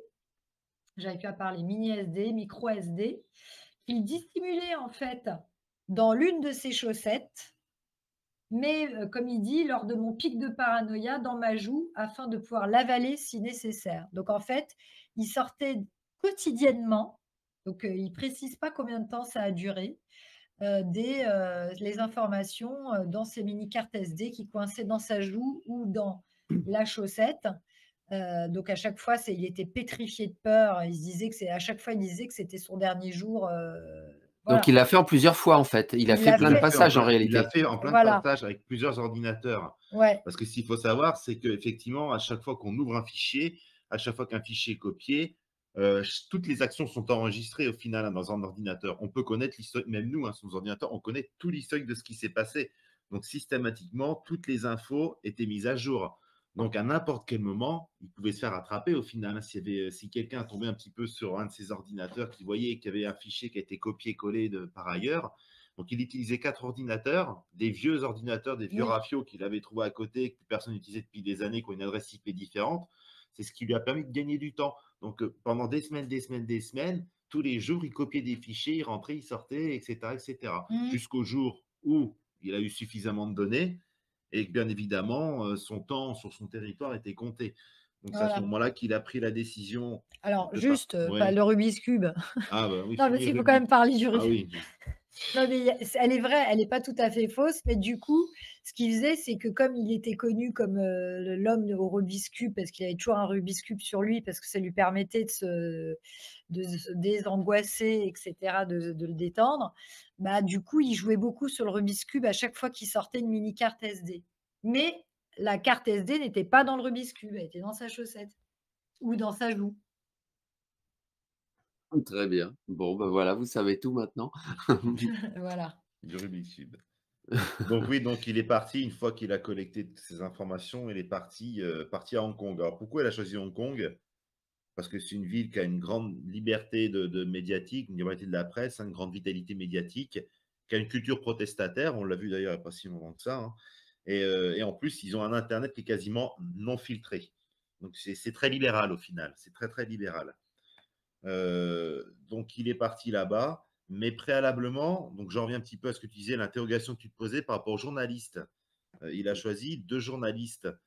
Pourquoi il a choisi des journalistes d'ailleurs pour révéler ça? Bon, déjà pour l'impact médiatique, mais aussi parce que lui ne se sentait pas capable de révéler simplement tout ce qu'il avait découvert. C'était des termes très techniques, il ne savait pas trop comment faire pour expliquer, lui c'est un techos, pour expliquer un petit peu à tout le monde de manière très simple en quoi ça consistait, ces surveillances des masses.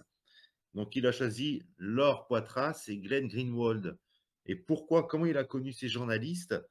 Tout simplement parce ils avaient déjà des différends avec la NSA. Ces 2 journalistes qui avaient déjà investigué sur des pratiques, alors ils n'en parlent pas plus que ça, hein, de quelles pratiques exactement, mais c'est 2 journalistes déjà qui étaient connus des services secrets. C'est comme ça qu'il les a connus et c'est pour ça aussi qu'il les a sélectionnés. Donc je ne sais pas si tu veux ajouter quelque chose, Hervé, par rapport à ça. Bah, disons que effectivement, je sais que par rapport, enfin moi je trouve que franchement quand on connaît l'histoire de Snowden dans le détail, enfin on se dit il nous raconterait pas tout ça si c'était Enfin voilà, si c'était un truc, où c'était un agent double ou je ne sais quoi, enfin, faut arrêter les bêtises, quoi. C'est vraiment Mmh. une personnalité qui est vraiment sincère et quand il donne tous les détails techniques de comment justement il se connecte à travers des Wi-Fi publics dans son livre et vous le racontez justement dans la revue, que pour pouvoir justement, enfin, il utilise un PC avec un système d'exploitation qui efface toutes les traces et à travers en fait, il se balade en voiture pour pouvoir se C'est ça. connecter à des réseaux Wi-Fi successifs pour pas qu'il soit traçable facilement, quoi. Enfin bon, Mmh, c'est quand même assez incroyable l'intelligence technique qu'il a déployée mmh. pour faire en sorte justement que ce qu'il fait et de contacter les journalistes par ce biais-là ne soit pas traçable justement par cette surveillance généralisée. Donc C'est ça. enfin, moi je trouve ça passionnant quand on s'intéresse un petit peu à la technique, je trouve ça assez passionnant et voilà et c'est vrai que ce que j'avais exprimé entre nous là en aparté en préparation de cette émission, c'est que les 2, donc tu parlais de Laura Poitras et de Glenn Greenwald, donc et puis donc les médias mainstream finalement qui ont participé à cette divulgation, donc Oui, qui sont le Guardian et le et le Washington Post, je Washington crois. Post, Voilà. exactement. Bah, c'est des médias mainstream, donc on se dit: «Mais comment ils ont pu finalement jouer le jeu quand on voit comment ils sont aux ordres, ces chiens de garde du système aujourd'hui?» Enfin, Ouais, on a mais du mal à y croire, quoi. c'est pourtant pas la première fois que ça arrive, hein, surtout venant du Washington Post. Le Watergate, par exemple, il y avait 2 journalistes à l'époque qui s'appelaient Bob Woodward et Carl Bernstein, qui avaient dévoilé, qui avaient enquêté sur cette fameuse histoire du Watergate. Bon, on va pas en parler, hein, c'est un scandale politique, hein, dans les années 70. Et justement, c'était trop beau pour être vrai, hein, cette histoire. Et ça avait été justement dévoilé. Le Washington Post avait. Donc, il y a quand même des fois des médias où je ne sais pas si c'est des journalistes ou des rédacteurs de presse qui arrivent à jouer le jeu de temps en temps encore. Il y a quand même des choses qui arrivent sur certains médias, même stream, qui arrivent à sortir par moment, curieusement. OK, bah, il y a Didi, tiens, qui veut intervenir. Ouais. Vas-y Didi, tu peux activer ton micro. On t'écoute. Oui, bonsoir. Alors moi, c'est vraiment basique, c'est depuis le film. Tu sais, j'utilise un bout de scotch pour la caméra et de l'ordinateur, tu vois, pour pas être vue. Et je voulais savoir si l'histoire du micro-ondes, ça marche, le fait de mettre son portable dans le micro-ondes. Est-ce que ça coupe toutes les ondes? Est-ce que c'est sécure ou c'était juste un truc pour le film? Alors ça, il en Bah, parle pas, hein, dans son livre. ah non, il ne parle pas des solutions pour couper son téléphone, Non. de ce genre de. Effectivement, moi, quand j'ai vu le film, je me suis posé la question parce Après ça, qu'il c'est vrai, je ne sais pas. n'en Bah, en parle fait, pas. ça, tu peux faire le test, Didi, simplement. C'est-à-dire que, tu mets ton téléphone dans le micro-ondes et puis tu essayes de te faire appeler et normalement, tu devrais voir que ton téléphone n'est pas appelable. Parce qu'en réalité, un micro-ondes, un four micro-ondes, ça a une espèce de grille, enfin, ça émet des micro-ondes comme un téléphone Mmh. portable en réalité mais il y a une grille qui permet d'éviter justement que ces micro-ondes ne filtrent à l'extérieur pour des questions de santé finalement, de santé publique. Et donc à fortiori, les ondes du téléphone portable ne doivent pas pouvoir s'extraire, sortir, du four micro-ondes. Donc le plus simple, moi je crois que j'ai fait le test à un moment donné et Ouais. ça effectivement, ça fonctionnait bien. Mais, en fait, quand on veut pas être écouté par son téléphone mobile, ce qu'il faut, c'est ce que je disais tout à l'heure, c'est il faut enlever la batterie, la carte SIM, mais j'en conviens que c'est quand même Mmh. assez galère. Sachant que sur un iPhone, vous pouvez pas enlever la batterie d'ailleurs, je crois. Bon ou peut-être certains modèles, j'en sais rien. Mais à la limite, vous les enveloppez dans du papier aluminium et vous les mettez dans une boîte métallique et là, vous êtes à peu près tranquille. Mais voilà, Ouais. on en est là. Même éteint, on peut encore ça fonctionne encore. Moi, je me suis fait voler un iPad là, il y a quelques mois, sans batterie. J'ai réussi à géolocaliser ma tablette pendant 3 mois, 3 mois, hein. C'est-à-dire que même un appareil, quand il est éteint, il est géolocalisable. Mmh. C'est effrayant. Donc voilà, Didi, je sais pas, bon voilà. Ouais. Bon, il Ouais, n'en parle pas dans le livre, c'est un des ajouts du Non, film. ça non. non, Ça, ouais, c'est sûrement un ouais, ajout du film. ouais. Ah, par contre, tu peux faire une expérience, Didi, c'est que tu mets un billet, de 5, de 10 ou de 20 euros dans un four micro-ondes. Non, non, faut pas le faire ça, surtout pas le faire parce que c'est des biens de l'État. Mais, tu constateras qu'il y a une puce qui grille lorsque tu fais ça, mais il ne faut pas le faire, c'est interdit. Voilà. Donc, bref, je ferme la parenthèse. Allez-y, continuez, chers amis. Alors donc, c'est donc à Hong Kong, hein, qu'il a révélé un petit peu à ces 2 journalistes, bon, aidés par des assistants, un petit peu tout ce qu'il avait, tout ce qu'il savait, hein. Donc, et ni une ni deux, c'est paru dans le Washington Post. Et le lendemain, bon, tout est passé donc à la presse américaine, hein, surtout, ça a été relayé de manière assez incroyable, effectivement, par les médias, hein. Et le lendemain, donc, le gouvernement américain avait sorti l'artillerie lourde, hein, pour identifier la source, hein. Donc, son temps est un petit peu compté. C'était devenu un peu l'ennemi public numéro un. Donc, ce qu'il faut savoir, c'est que la peine encourue, hein, pour la divulgation de documents secrets, c'est 10 ans de prison par document. Donc, vu le nombre de documents qu'il a volés, c'est plusieurs vies de prison, hein, qui leur est copé. Et encore, c'est dans le meilleur des cas, si s'était fait attraper, hein. Et d'ailleurs, je ne sais pas si vous aviez l'intention d'en parler, mais on va faire un anti-cocorico, mais il a demandé le droit d'asile à la France et même à plusieurs Ouais, reprises et ça lui a exact. toujours été refusé. Ça lui a été Refusé, ouais. refusé. Ça lui a été refusé, effectivement. Comme Bah, quoi les d'ailleurs, Russes, hein, ils sont ouais. pas si méchants que ce qu'on dit, hein. Bah ouais, alors l'anecdote est marrante, je vais y venir d'ailleurs, parce qu'au début, les Russes ne voulaient pas, hein. C'est suite à un affront. Donc, j'allais en arriver là, justement.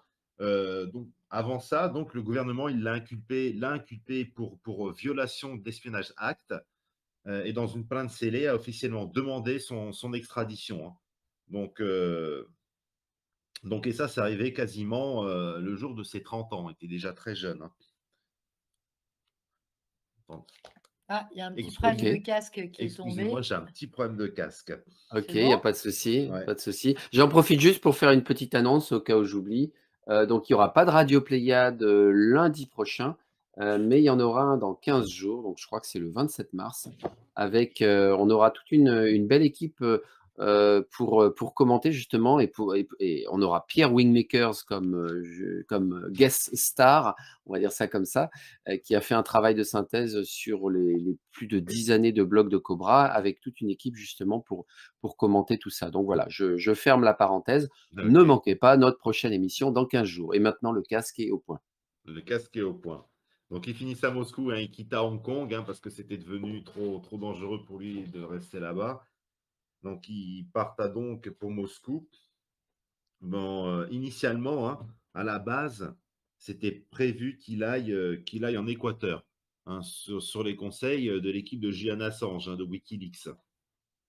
Mais sauf que pour aller en Équateur, il était nécessaire de faire une escale. Et c'est là justement que je rebondis un petit peu sur ce que tu disais.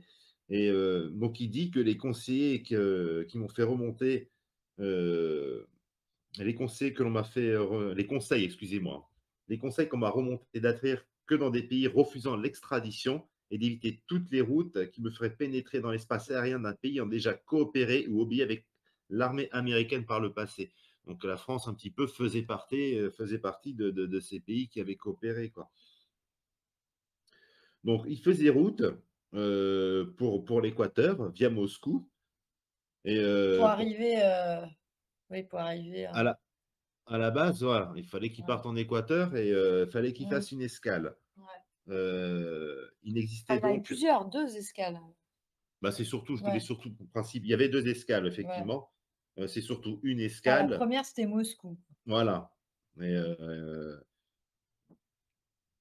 et il y en a surtout une qui est un petit peu marquante, un petit peu dans l'histoire, parce qu'il n'existait aucun vol, hein, entre Hong Kong et Quito. Quito, c'est la ville en Équateur où il devait aller.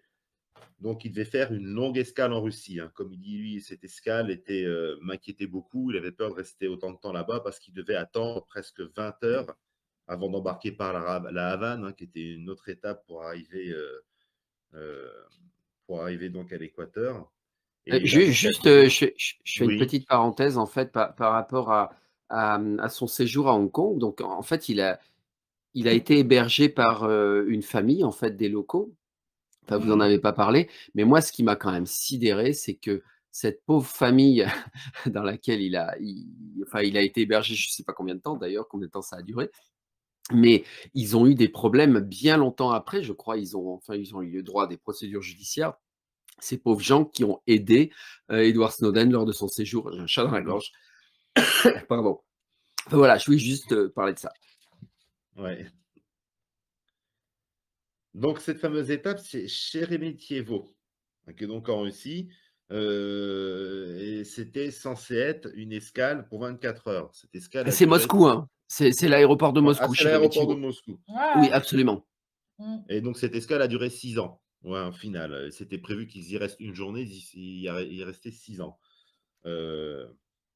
Donc, en fait, ce qui s'est passé un petit peu dans cet aéroport, c'est que les services de renseignement russes, hein, ont bloqué son arrivée. Donc, les services de renseignement russes, c'est le FSB, hein, a bloqué son arrivée à l'aéroport et ont conditionné un petit peu sa libération.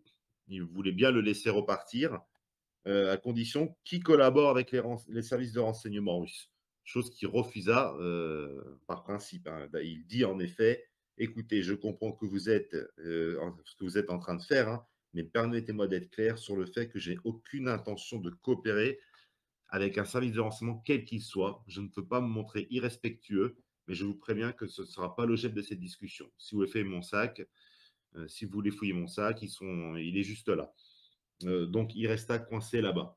Il restera coincé Le là-bas. FSB, en fait, c'est le KGB, hein. C'est le nom moderne du KGB.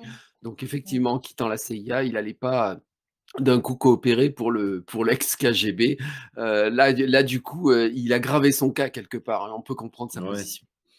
ouais, Il faut juste savoir qu'il est accompagné quand même par une journaliste et éditrice de Wikileaks, hein, Sarah Harrison. oui, Celle qui l'a accompagné depuis Hong Kong, elle a rejoint les journalistes. Enfin, quand il a lancé l'alerte, voilà, elle est arrivée, elle l'a accompagné jusqu'à Moscou dans cet aéroport. Et quand il y a eu le KGB qui les a interrogés, elle était avec lui. Elle l'a vraiment accompagné tout le long, Sarah Harrison. Donc voilà, éditrice pour Wikileaks. ouais. Petite anecdote. Donc, il resta coincé dans cet aéroport plus de 40 jours, hein. Et pendant cette période, il a été demandé à l'asile politique un total de 27 pays. Il n'y a pas un seul pays qui était prêt donc à accepter au risque de subir Des foudres. les foudres des États-Unis, quoi. Mm. Donc certains refusaient immédiatement, tandis que d'autres déclaraient qu'ils ne pouvaient pas prendre ma demande en considération, etc., quoi. Donc il finit par être naturalisé, avoir une autorisation de séjour donc en Russie, parce qu'il y a un incident diplomatique entre la Russie et les États-Unis. Ce n'est pas directement lié, enfin, c'est un peu lié quand même à lui. Mais ce qui s'est passé, c'est que le président Morales est donc venu en avion donc, en Russie. Et bon, je vais citer, hein, ça sera peut-être plus précis. Le gouvernement américain qui soupçonnait la présence d'Edward Snowden à bord donc de l'avion du président Morales, a donc fait arrêter. Ils ont donc, excusez-moi, les États-Unis pensaient qu'Edward Snowden était à bord d'un avion d'un président Morales, donc le président de la Bolivie, qui était venu en Russie. Enfin, qui était de passage, Qui ouais, était de qui devait passage. repartir. Ouais. Donc, en repartant, les Américains ont exigé que cet avion atterrisse en Europe. Donc, ils ont fait pression sur les gouvernements italiens, français, espagnols pour que l'avion atterrisse. Ils ont tous refusé. Cet avion a fini par atterrir en Autriche. Sauf que Edward Snowden n'était pas à bord de cet avion. Oui, c'est-à-dire Donc, qu'ils ont forcé cet avion à atterrir, ils l'ont fouillé en donc, entier. de fond en comble pendant que Morales attendait, Exactement. et en étant sûr de trouver Snowden à bord de cet avion. Sauf qu'ils ne l'ont pas trouvé. Ils ne l'ont pas trouvé. Donc, Ouais. la Russie a considéré que c'était un affront pour eux, hein, et qu'ils n'avaient pas pu garantir au chef d'État en visite, hein, Morales, de pouvoir rentrer chez lui en toute sécurité. Et c'est suite à cette anecdote qu'ils lui ont accordé un droit d'asile, temporaire, hein, à l'époque, hein. Il a donc été naturalisé russe il y a quelques mois, hein, c'était en septembre 2022, si je ne me trompe pas. Ouais, Ouais, c'est ça, normalement, suite à un oukase de Poutine, absolument. Voilà, c'est ça. Ouais. Donc voilà, donc qu'est-ce qui résulte un petit peu de toute cette affaire? Parce que maintenant, donc, quand on a dit en préambule, il est là-bas, bon, il n'est pas des plus heureux, et, il est un peu plus en sécurité qu'il l'était par le passé. Donc les révélations de 2013, hein, ont mis le feu au Congrès, hein, et les deux chambres qui composent ont créé plusieurs commissions d'enquête pour faire toute la lumière sur les abus de la NSA. Donc, les enquêtes ont conclu que l'agence avait menti à de nombreuses reprises quant à la nature et aux performances de son programme. À la suite de ça également, le Congrès a voté le USA Freedom Act qui a amendé la section 215 afin d'interdire explicitement la collecte de grande ampleur des enregistrements téléphoniques des citoyens américains. Donc à l'avenir, ces enregistrements resteraient là où ils étaient auparavant, c'est-à-dire sous contrôle privé des opérateurs de télécom. Et pour y accéder, le gouvernement devra maintenant déposer une requête officielle concernant les enregistrements spécifiques et obtenir au préalable un mandat de la Foreign Intelligence Surveillance Court. Donc il y a quand même des choses suite à cette affaire, suite à la révélation qu'il a faite aux médias. Bon, est-ce que voilà, ils vont aller au bout des choses, je ne sais pas, mais il y a comme une réaction, il y a comme eu des choses qui sont sorties, des améliorations. Donc ils ont pris acte quand même de tout ça. Ça veut dire qu'on n'est plus surveillé aujourd'hui, c'est ce que vous êtes en Ah train de non, non, nous non, dire. non, non, non, non. On l'est Faut pas toujours. pousser mémé dans les On l'est orties. toujours. Mais, Mais enfin bon, en tout cas, voilà, Edward Mais- Snowden, ouais. ouais. Vas-y. Après, je pense que le droit européen est un petit peu plus protecteur que du côté que outre-Manche. Mais on ne peut pas y échapper, je suis d'accord. Bon, le Mais par changement le contre, c'est plus vrai, par Oui, rapport Ouais. à ce que tu disais aux opérateurs, en fait, effectivement, il y a ce qu'on appelle théoriquement les réquisitions judiciaires. Et c'est-à-dire que chaque opérateur, que ce soit un fournisseur d'accès Internet, un opérateur de téléphonie mobile, de téléphonie fixe, peu importe, ils sont tous dans l'obligation de fournir un système d'interception. Ça fait partie des… Voilà, sinon ils ne peuvent pas être opérateurs. Voilà. Et après, effectivement, donc ça, c'est la théorie. Pour qu'une décommunication soit interceptée, donc par rapport à, pour cibler une personne en un point particulier, il faut faire une réquisition judiciaire. Et donc, ils utilisent leur système justement d'interception légale, ce qu'ils appellent les interceptions légales pour ça. Après, voilà, de là à utiliser ces systèmes pour faire de l'interception illégale, bon, on imagine que voilà, justement d'ailleurs Snowden il en parle à un moment dans son histoire, c'est que en réalité ils ont des technologies à disposition et puis donc ils ont pas le droit d'aller surveiller qui veulent, mais s'ils ont envie de surveiller leur ex ou leur nouvelle petite amie pour savoir si elle le trompe ou pas, bah ils le font quand même parce que ces employés de la NSA ou de la CIA, parce qu'ils savent que de toute façon on les brimera pas. Parce que si Non. jamais on les brime de quoi que ce soit, bah, ça mettra en lumière le fait qu'il y a un système de surveillance globale qui permet de, voilà, de surveiller tout le monde à travers sa webcam et autres joyeusetés. En Donc tout cas, voilà. en Mais non, 2019. Ouais. Pardon, vas-y. non, mais voilà, non, mais c'était juste pour dire qu'effectivement, tout opérateur, quel qu'il soit, est aujourd'hui dans l'obligation légale de fournir un système d'interception. Par contre, on espère que derrière, effectivement, tout ça est bien réglementé par des mandats de justice, etc. En tout cas, lui, il dit en 2019 qu'Internet est clairement plus sécurisé aujourd'hui qu'il ne l'était en 2013. Voilà ce d'ailleurs, qu'il vous dit. avez vu apparaître maintenant, quand vous tapez une adresse mail. Alors, c'est vrai, quand vous tapez une URL, aujourd'hui, on ne fait plus attention à ce fameux HTTP// etc. Aujourd'hui, maintenant, c'est HTTPS. Il y a un S, le S, ça veut dire sécurité.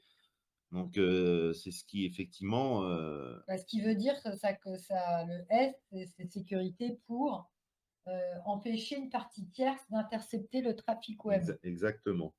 Ouais, mais là, je suis désolé, Alors là, je dis, je connais un petit peu le monde de la cybersécurité. Vas-y, ouais. Non, mais après, voilà, il faut que en fait, il faut de la puissance de calcul pour craquer des clés de sécurité. Donc, les clés, alors, ils peuvent, aujourd'hui, ils ont la puissance de calcul pour craquer des clés de sécurité. Ils ont déjà, je pense d'ailleurs, beaucoup de clés par défaut. Mais après, voilà, il faut vraiment utiliser, il y a différents niveaux de sécurisation. Il faut des clés très complexes et très longues pour qu'elles ne soient pas craquables avec la puissance de calcul actuelle. Mais on sait que s'il y a de l'informatique quantique quelque part, et c'est vrai que ça se développe actuellement, l'informatique quantique est infiniment plus puissante que l'informatique actuelle. Et voilà, si secrètement, ils ont pu développer de l'informatique quantique, ils peuvent craquer à peu près n'importe quelle clé cryptographique, pardon. Mais donc voilà, donc le HTTPS, c'est une sécurité toute relative, Mais je pense que tout est relatif au final. Il y a eu des actions, mais tout. Là, j'allais en venir à la RGPD, c'est un petit peu pareil. La RGPD, c'est quoi? enfin, c'est un règlement qui est sorti suite à ça, hein, d'ailleurs, hein. C'est pouvoir redonner un petit peu la main, le contrôle sur les citoyens de leurs données personnelles sur internet. C'est-à-dire qu'aujourd'hui, on peut s'opposer, contrairement à ce que, enfin, tout à l'heure, tu disais que, enfin, on disait un petit peu sur, comme Mhm. quoi il y avait des collectes de données qui pouvaient récupérer les infos dans tous les sens, qu'on pouvait clôturer des comptes et eux conserver les datas. Ouais. La RGPD est censée justement contrecarrer ça. Je dis bien censé, hein. C'est-à-dire qu'aujourd'hui, on peut demander à supprimer de données sur un serveur, on peut demander à ne plus recevoir de pub, on peut demander ci, on peut demander ça. Maintenant, ça reste quand même marginal parce que c'est souvent sur du commercial, hein, que c'est, hein. C'est pas sur des trucs à grande échelle. C'est sur de la petite donnée sans importance. Donc, c'est pas mal, hein, dans un sens, mais ça répond un petit peu à ce que tu dis. Ça reste très relatif. Alors, est-ce qu'on a des questions ou des réactions chez les auditeurs? Donc, on est une petite soixantaine de personnes sur cette radio. Est-ce que, voilà, allez-y, intervenez, réagissez. Est-ce que vous voulez un truc et astuce pour ne pas être écouté? Comme tout à l'heure, dans les micro-ondes. Voilà. Alors, je pense que si vous lisez le livre de Snowden, donc Mémoire vive, vous allez sans doute découvrir des choses intéressantes. Ouais. Mais c'est vrai que c'est quand même très technique et comme vous le disiez au début, c'était quand même un petit génie de l'informatique. C'est un petit génie de l'informatique, Mm. et c'est ce qui fait qu'il a pu faire ce qu'il a fait et justement sans se faire choper. Voilà. Après coup, il savait qu'il se ferait choper quoi qu'il arrive, bien sûr, mais en tout Oui. cas, s'il a pu faire ce qu'il a fait, c'est parce que justement, il était génial sur le plan technique et il a pu Mmh. contourner tous les systèmes de surveillance qui s'y sont mis en place pour surveiller les employés de la NSA, de la CIA, etc., qui existent, hein. Parce que Mm. toute personne qui Oui. travaille dans ce domaine-là est éminemment surveillée, hein, bien évidemment. Donc Tout à voilà, fait. est-ce qu'il y a des questions chez nos auditeurs? Allez-y, la parole est à vous. Et d'ailleurs, à ce propos, on a fait une émission Radio Pléiade sur le contournement de la censure. Ça fait quelque temps, je me souviens plus exactement, mais si ça vous intéresse, vous pouvez la retrouver donc sur le canal Radio Pléiade Replay. Voilà, c'est une émission très intéressante, notamment sur enfin, les différents types de censure. C'était le numéro 50, le 50e épisode. Censure sur internet et contournement. Voilà, on vous avait donné quelques petites astuces sur, notamment avec l'usage des VPN, mais pas que. Enfin voilà, si ça vous intéresse, on vous y renvoie. Bah, j'ai l'impression qu'il n'y a pas de questions. Voilà, nos On a déjà auditeurs sont répondu contents. à toutes les Bah, questions. on a répondu à Non, toutes les non, c'est pas questions. possible. Mais bon. Alors, Voilà, est-ce en que tout tout cas, à l'heure, en attendant que quelqu'un soit inspiré, on a précisé pourquoi il a choisi les mini-cartes SD? Est-ce qu'on a précisé pourquoi c'est cet outil qu'il a utilisé? Bah, parce je on l'a pas précisé, mais c'était un moyen de le problème, c'est que s'il uti ouais? Bah, il a choisi les Oui, il a mini-cartes. choisi ses cartes SD parce que c'était exportable.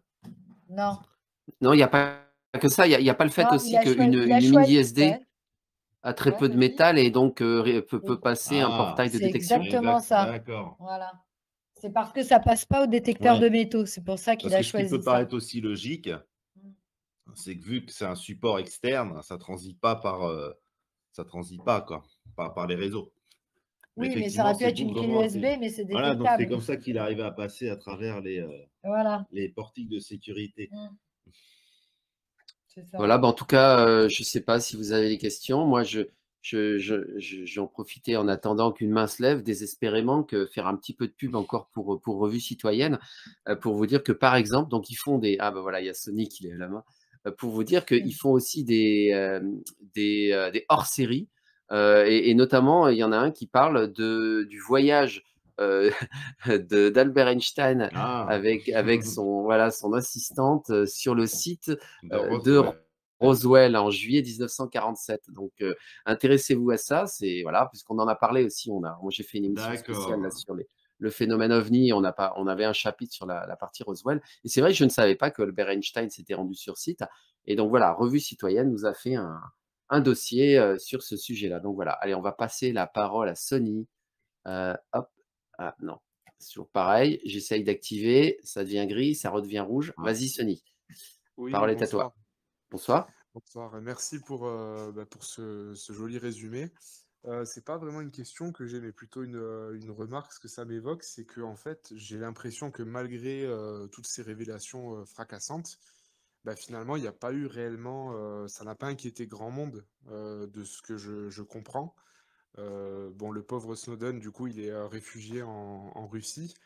Mais voilà, tout à l'heure, tu donnais l'exemple, Hervé, des pubs qu'on a sur notre téléphone. Donc ça, effectivement, c'est une preuve qu'il ne se cache pas du fait qu'il nous écoute. Et malgré ces révélations, ben voilà, moi, ce que je me dis, c'est finalement, quelles sont les conséquences par la suite de ces révélations, quoi. Je sais pas s'il en parle dans le livre, s'il y a eu réellement des répercussions un peu plus importantes.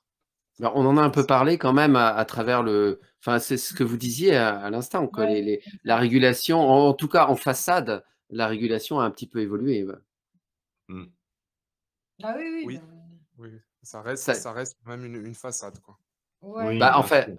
ouais, voilà, c'est ça. C'est-à-dire que, enfin, enfin, je vous laisse parler, hein, mais ils nous disent qu'ils font plus de surveillance de masse, mais enfin, ils ont toute l'infrastructure technique, ils ont les serveurs, Bien sûr. ils ont de quoi stocker toutes les conversations de 10 milliards d'humains jusque dans 3 périodes glaciaires. Pourquoi ils se priveraient de le faire? Enfin, bon, je sais pas, je veux pas être naïf, mais enfin, Non, mais c'est bien ce que sûr. vous en pensez. Ça reste superficiel. Mais le problème, c'est que tout ça, enfin, ça se retranscrit, toute cette collecte de données, ça se retranscrit par des outils, enfin, ce que je remarque, hein, j'ai peut-être à tort, par des outils un petit peu qu'on nous met à notre disposition et que tout le monde trouve géniaux. Mais moi, je trouve ça effrayant. Aujourd'hui, enfin, quand vous voyez ChatGPT, là, tous ces trucs-là qui sortent, où vous dites une phrase à votre ordinateur et vous fait une rédaction sur 50 milliards de sujets, enfin, c'est une technologie assez incroyable. Ou même ce que je disais tout à l'heure, euh, partout où on va, votre téléphone, il vous emmène, vous n'avez même plus besoin d'ouvrir Google Maps pour savoir, votre téléphone, il sait tout seul où vous allez. Il suffit que vous réserviez vos vacances sur Airbnb le jour J, vous avez votre navigateur qui vous propose l'itinéraire pour aller là-bas. Enfin, c'est des outils enfin, que le commun des mortels, ils trouvent ça incroyable, quoi. Donc, ça les inquiète pas plus que ça. Et pourtant, pour en arriver là, c'est une collecte en masse de data, quoi. C'est des millions et des millions de données qui partent tous les jours, quoi, qui collectent tous les jours, hein. Et la prochaine étape de ça, il me semble que Snowden en parle dans son livre, en tout cas je l'ai entendu, chez Revue Citoyenne, c'est la révolution domotique. C'est-à-dire que vous avez encore une étape suivante avec les objets connectés. La révolution domotique, c'est, hein, votre frigo connecté, votre, je sais Oui, pas, votre babyphone connecté, votre, thermomètre d'aquarium connecté, enfin votre sextoy connecté, tout ce que vous voulez, mm, qui va, petit à petit collecter, les données et saura absolument tout sur vous, mais dans les moindres détails. C'est-à-dire que là où le téléphone vous accompagnait pas, ben, n'importe quel objet connecté, autre objet connecté, vous accompagnera et collectera des données sur vous. Donc ça, après, c'est voilà, c'est ça, c'est à nous aussi de dire stop.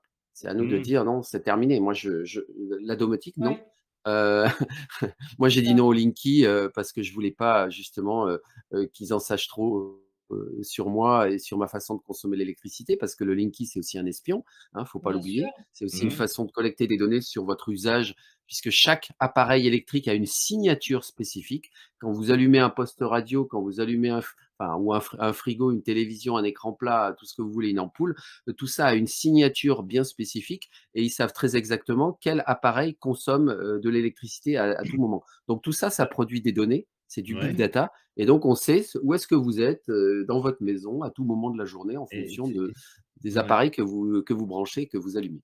Et c'est comme ça qu'on en arrive à des situations. Il y a une ville, on a publié, on a publié ça sur notre canal il n'y a pas très longtemps, une ville où ils sont en train de faire un essai justement en Pays-Bas, où ils contrôlent maintenant l'électricité des personnes à distance. Et ils sont en mesure, la municipalité, ils sont en mesure d'allumer les radiateurs de toutes les maisons de la ville quand ils veulent, les éteindre, d'allumer les lumières, allumer le frigo, allumer ici. Ils ont un total contrôle sur les habitations et les us et coutumes des gens encore. Et c'est quelque Voilà, chose donc et ils appellent ça chauffez-vous au feu de la bois. ville connectée, la ville 3.0 et tout le monde trouve ça génial. C'est, Ouais, et ils sont en train de développer leur concept dans d'autres villes, aux Pays-Bas. Et ça C'est ça. commence par des choses comme le compteur Linky. C'est pour ça que je pensais à ça, quoi. Mmh.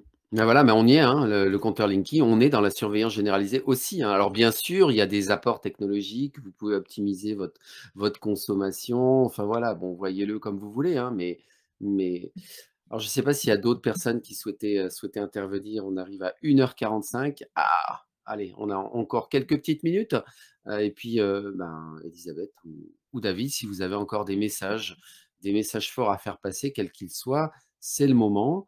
Et nos chers auditeurs, si vous avez, une question, une intervention encore, c'est le moment, heu, avant de mettre un terme à cette émission. Voilà, mais en tout cas, c'était super. Moi, j'ai appris plein de choses en préparant cette émission, en vous écoutant, c'est Alors moi, c'est j'ai c'est j'ai une toujours très petite phrase intéressant. quand même, j'ai une petite phrase de conclusion que Snowden a mis dans son livre. Et il nous dit: «Nous sommes les premiers individus de l'histoire de la planète à devoir affronter l'immortalité de nos données. Nos enregistrements collectés vivront peut-être éternellement. Voilà pourquoi une responsabilité spéciale nous incombe, celle de nous assurer que ces enregistrements de notre passé ne puissent pas être utilisés contre nous ou nos enfants». Voilà, c'était un petit mot de conclusion, Mmh. sur, sur cette revue. Eh bah, c'est super. Bah, voilà, bon, on en arrive à la conclusion naturellement. Bah, je sais pas, vas-y, Élisabeth, est-ce que toi, tu as préparé ton mot de conclusion? Non, pas du tout. Bon, ceci dit, c'était le mot de conclusion de Snowden, hein, c'était pas le Ouais, mien, ouais, c'est Snowden. D'accord, OK, Ah oui, OK. oui, il faut le préciser, Bon, ouais. Et bon, bah, en alors, tout cas, c'est bien vu. C'est-à-dire que s'il on se faut donne qu'on se encore quelques minutes. responsabilise, voilà, en tant qu'adulte, parent ou pas parent, mais en tout cas pour les futures générations, je pense qu'on a une responsabilité de toute façon sur tellement de choses, mais entre autres, cette partie-là aussi. Et donc, peut-être éviter, voilà, de donner, du grain à moudre, en achetant plein d'outils de domotique, en faisant attention à notre consommation de web, quoi, et d'outils, qui donnent, d'outils internet.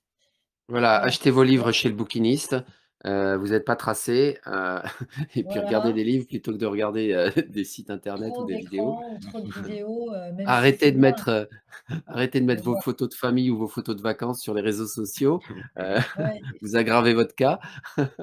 Et puis surtout, ouais, si vous avez des enfants, peut-être, les éduquer là-dessus, en leur apprenant à prendre du recul, et peut-être en les alertant aussi, quoi, en fonction de leurs âges, adapter le discours, enfin voilà, il faut que Le problème, c'est que tout est marketé, donc ça rend les choses très accessibles, très belles et en fait, on les oriente vers quelque chose. On les oriente vers quelque chose qui ne sont pas forcément ce qu'eux veulent et c'est ça, je trouve dommage, c'est qu'on arrive à modifier les consciences des gens, leur libre arbitre, par ce biais-là, quoi. Donc c'est vrai que c'est pas forcément l'outil, malheureusement, c'est un outil qui peut être formidable, hein, l'internet, il aurait pu qui aurait pu être être formidable, formidable. mais qui a été détourné et on arrive aujourd'hui à manipuler, beaucoup de personnes. C'est dommage. Nous sommes en guerre, mais la Ouais. guerre n'est pas celle que l'on croit et nos auditeurs le savent bien. Voilà, allez, bah, nos auditeurs, est-ce que vous avez un dernier mot à dire? Sony, Bia, Didi, là, vous qui avez le courage d'intervenir, est-ce que vous auriez un dernier mot, une dernière question, une dernière intervention? Ah, j'ai Akhenaton qui veut intervenir. Alors on va faire parler les pyramides. Vas-y Akhenaton, on t'écoute. Tu peux activer ton micro. OK, merci. Ouais, c'était juste pour, rappeler ce qui avait été dit d'ailleurs et insister un petit peu plus, ce qui avait été dit sur le fait de quand on va sur un site web, de ne pas accepter justement, les cookies et de refuser et si on n'a pas le choix de virer et d'aller voir un autre site pour avoir la Mmh. réponse. Je pense que si tout le monde faisait ça, ce serait quand même très intéressant et la deuxième chose que je voulais dire, c'est que, je pense que tout ce qui est internet et qui est intéressant pour plein de monde, mais je pense que c'est aussi, dans la main des Russes avec, 90 d'internet qui passe sous des câbles sous-marins et qui pourrait très bien être coupé, définitivement ou pas définitivement, par les Russes pour, mettre fin à ce système contrôlé par les Américains. Voilà, c'est tout ce que je voulais dire. Merci pour cette émission. Ouais, Merci. alors, Merci. Ouais, ouais, je veux bien réagir par rapport à ouais. ça, parce que j'ai lu un bouquin sur l'histoire de la NSA justement. Et en fait, ce qu'il faut savoir effectivement, c'est qu'il y a des points de comment dire? D'atterrissage en fait de ces câbles sous-marins à différents endroits mais c'est des points il y a des points stratégiques et c'est vrai qu'en général, ces points-là sont des points privilégiés, d'interception de tout ce qui circule, sur les fibres optiques. Donc voilà, hein, il à partir du moment un câble sous-marin, on se dit: «Bah, c'est pas piratable un câble sous-marin». Bah, mais si, à partir du moment où votre câble sous-marin, il a une extrémité terrestre, il arrive, sur une plage, sur une station de sur une station de collecte de câbles et à ce moment-là, vous avez la possibilité bien sûr, de copier tous les signaux optiques qui, sortent de ces câbles pour pouvoir, surveiller, ce qui passe, que ce soit des communications voix, des emails, de l'internet ou quoi que ce soit. Enfin voilà. Donc déjà moi ce que je pouvais dire par rapport à ça et puis j'avais autre chose à dire et ça m'est sorti de l'esprit. Ça va peut-être me revenir. Non mais je sais pas, oui, David, Élisabeth, si Ouais. vous Mmh. ouais, non, bon, tant Non, pis. moi Non, non je plus. suis non, non, non, non, mais moi, voilà. Non. Donc, voilà par rapport à ça et nous nous sommes vus avec, Revue Citoyenne. Nous avons fait une émission pour les curieux. Donc c'était à peu près il y a 1 an, tu te souvenais d'ailleurs, de la date, précisément? On a déjà fait une émission ensemble, donc c'est la Alors deuxième émission qu'on fait ensemble. c'était aux vacances de Pâques 2022. Donc ça devait être en avril, ou en mai. On avait fait une émission ensemble. Je pense C'était la avril quand même. 36e émission, donc l'épisode voilà, vous pouvez le retrouver sur Radio Pléiade Replay, donc le numéro 36. En fait, bah, bon, alors là, on n'avait pas choisi de thématique, particulière. Vous nous avez présenté votre travail et puis vous avez déroulé un certain nombre de sujets que vous traitez, voilà, les chemtrails, Oui, Tesla, le effectivement, oui. projet HARP, Ah, le MK ouais, enfin, Ultra, la mécanique de la dette, enfin voilà, vous aviez C'est sélectionné vrai, quelques c'est vrai. les ah oui, scandales c'est vrai. sanitaires. Ouais. Voilà, vous Parler de aviez plusieurs sujets, ouais. c'est ça, Mmh. voilà, exactement. Et là, cette fois-ci, on a choisi de se focaliser sur un sujet en particulier, qui est digne d'intérêt. Je dirais que allez, tout dissident qui se respecte, se doit de connaître, Edward Snowden et connaître un petit peu son histoire. Voilà. Exactement et moi je vous invite vraiment à lire son livre parce qu'on a vraiment, malheureusement c'est du réel, hein, mais on a l'impression d'être dans un film policier à suspense, thriller, quoi. C'est incroyable. Il a fait preuve d'un courage, enfin époustouflant, cet homme-là et d'une intelligence comme tu disais, Hervé, technologique incroyable aussi. C'est parce que là, on vous a vraiment résumé et je vous assure qu'à lire le livre, moi qui lis pas mal, je peux vous dire qu'il est, c'est incroyable. Un suspense incroyable. Mmh. Malheureusement, je dis malheureusement parce que voilà. Bon, quelque part heureusement, il s'en est sorti aussi, mais bon. Bref, je Mmh. vous invite à lire son livre Mémoire, vive. Ouais, et bah, c'est super, mais en tout cas, voilà, je pense que ça donne envie. Malheureusement, j'ai pas pu le lire, avant de préparer cette émission. Je je le Bah, lirai il est peut-être jamais après. trop tard. Et il est jamais trop tard. Donc, bah, merci à tous, d'avoir, participé, donc d'avoir écouté cette émission. Merci pour votre, fidélité. Donc, on se retrouve donc dans 15 jours. On fait une petite trêve, la semaine prochaine. On se retrouve dans 15 jours avec Pierre Winmakers, donc qui a fait, je le répète, donc une synthèse en fait, de tous les travaux de Cobra, en fait, de toute sa divulgation depuis le début de son blog. Donc ça doit faire 11 ans maintenant, je crois, ouais, ça doit faire à peu près 11 ans de blog avec un classement thématique. Enfin, il a fait un travail assez incroyable et puis il a sorti justement une synthèse de tout ça.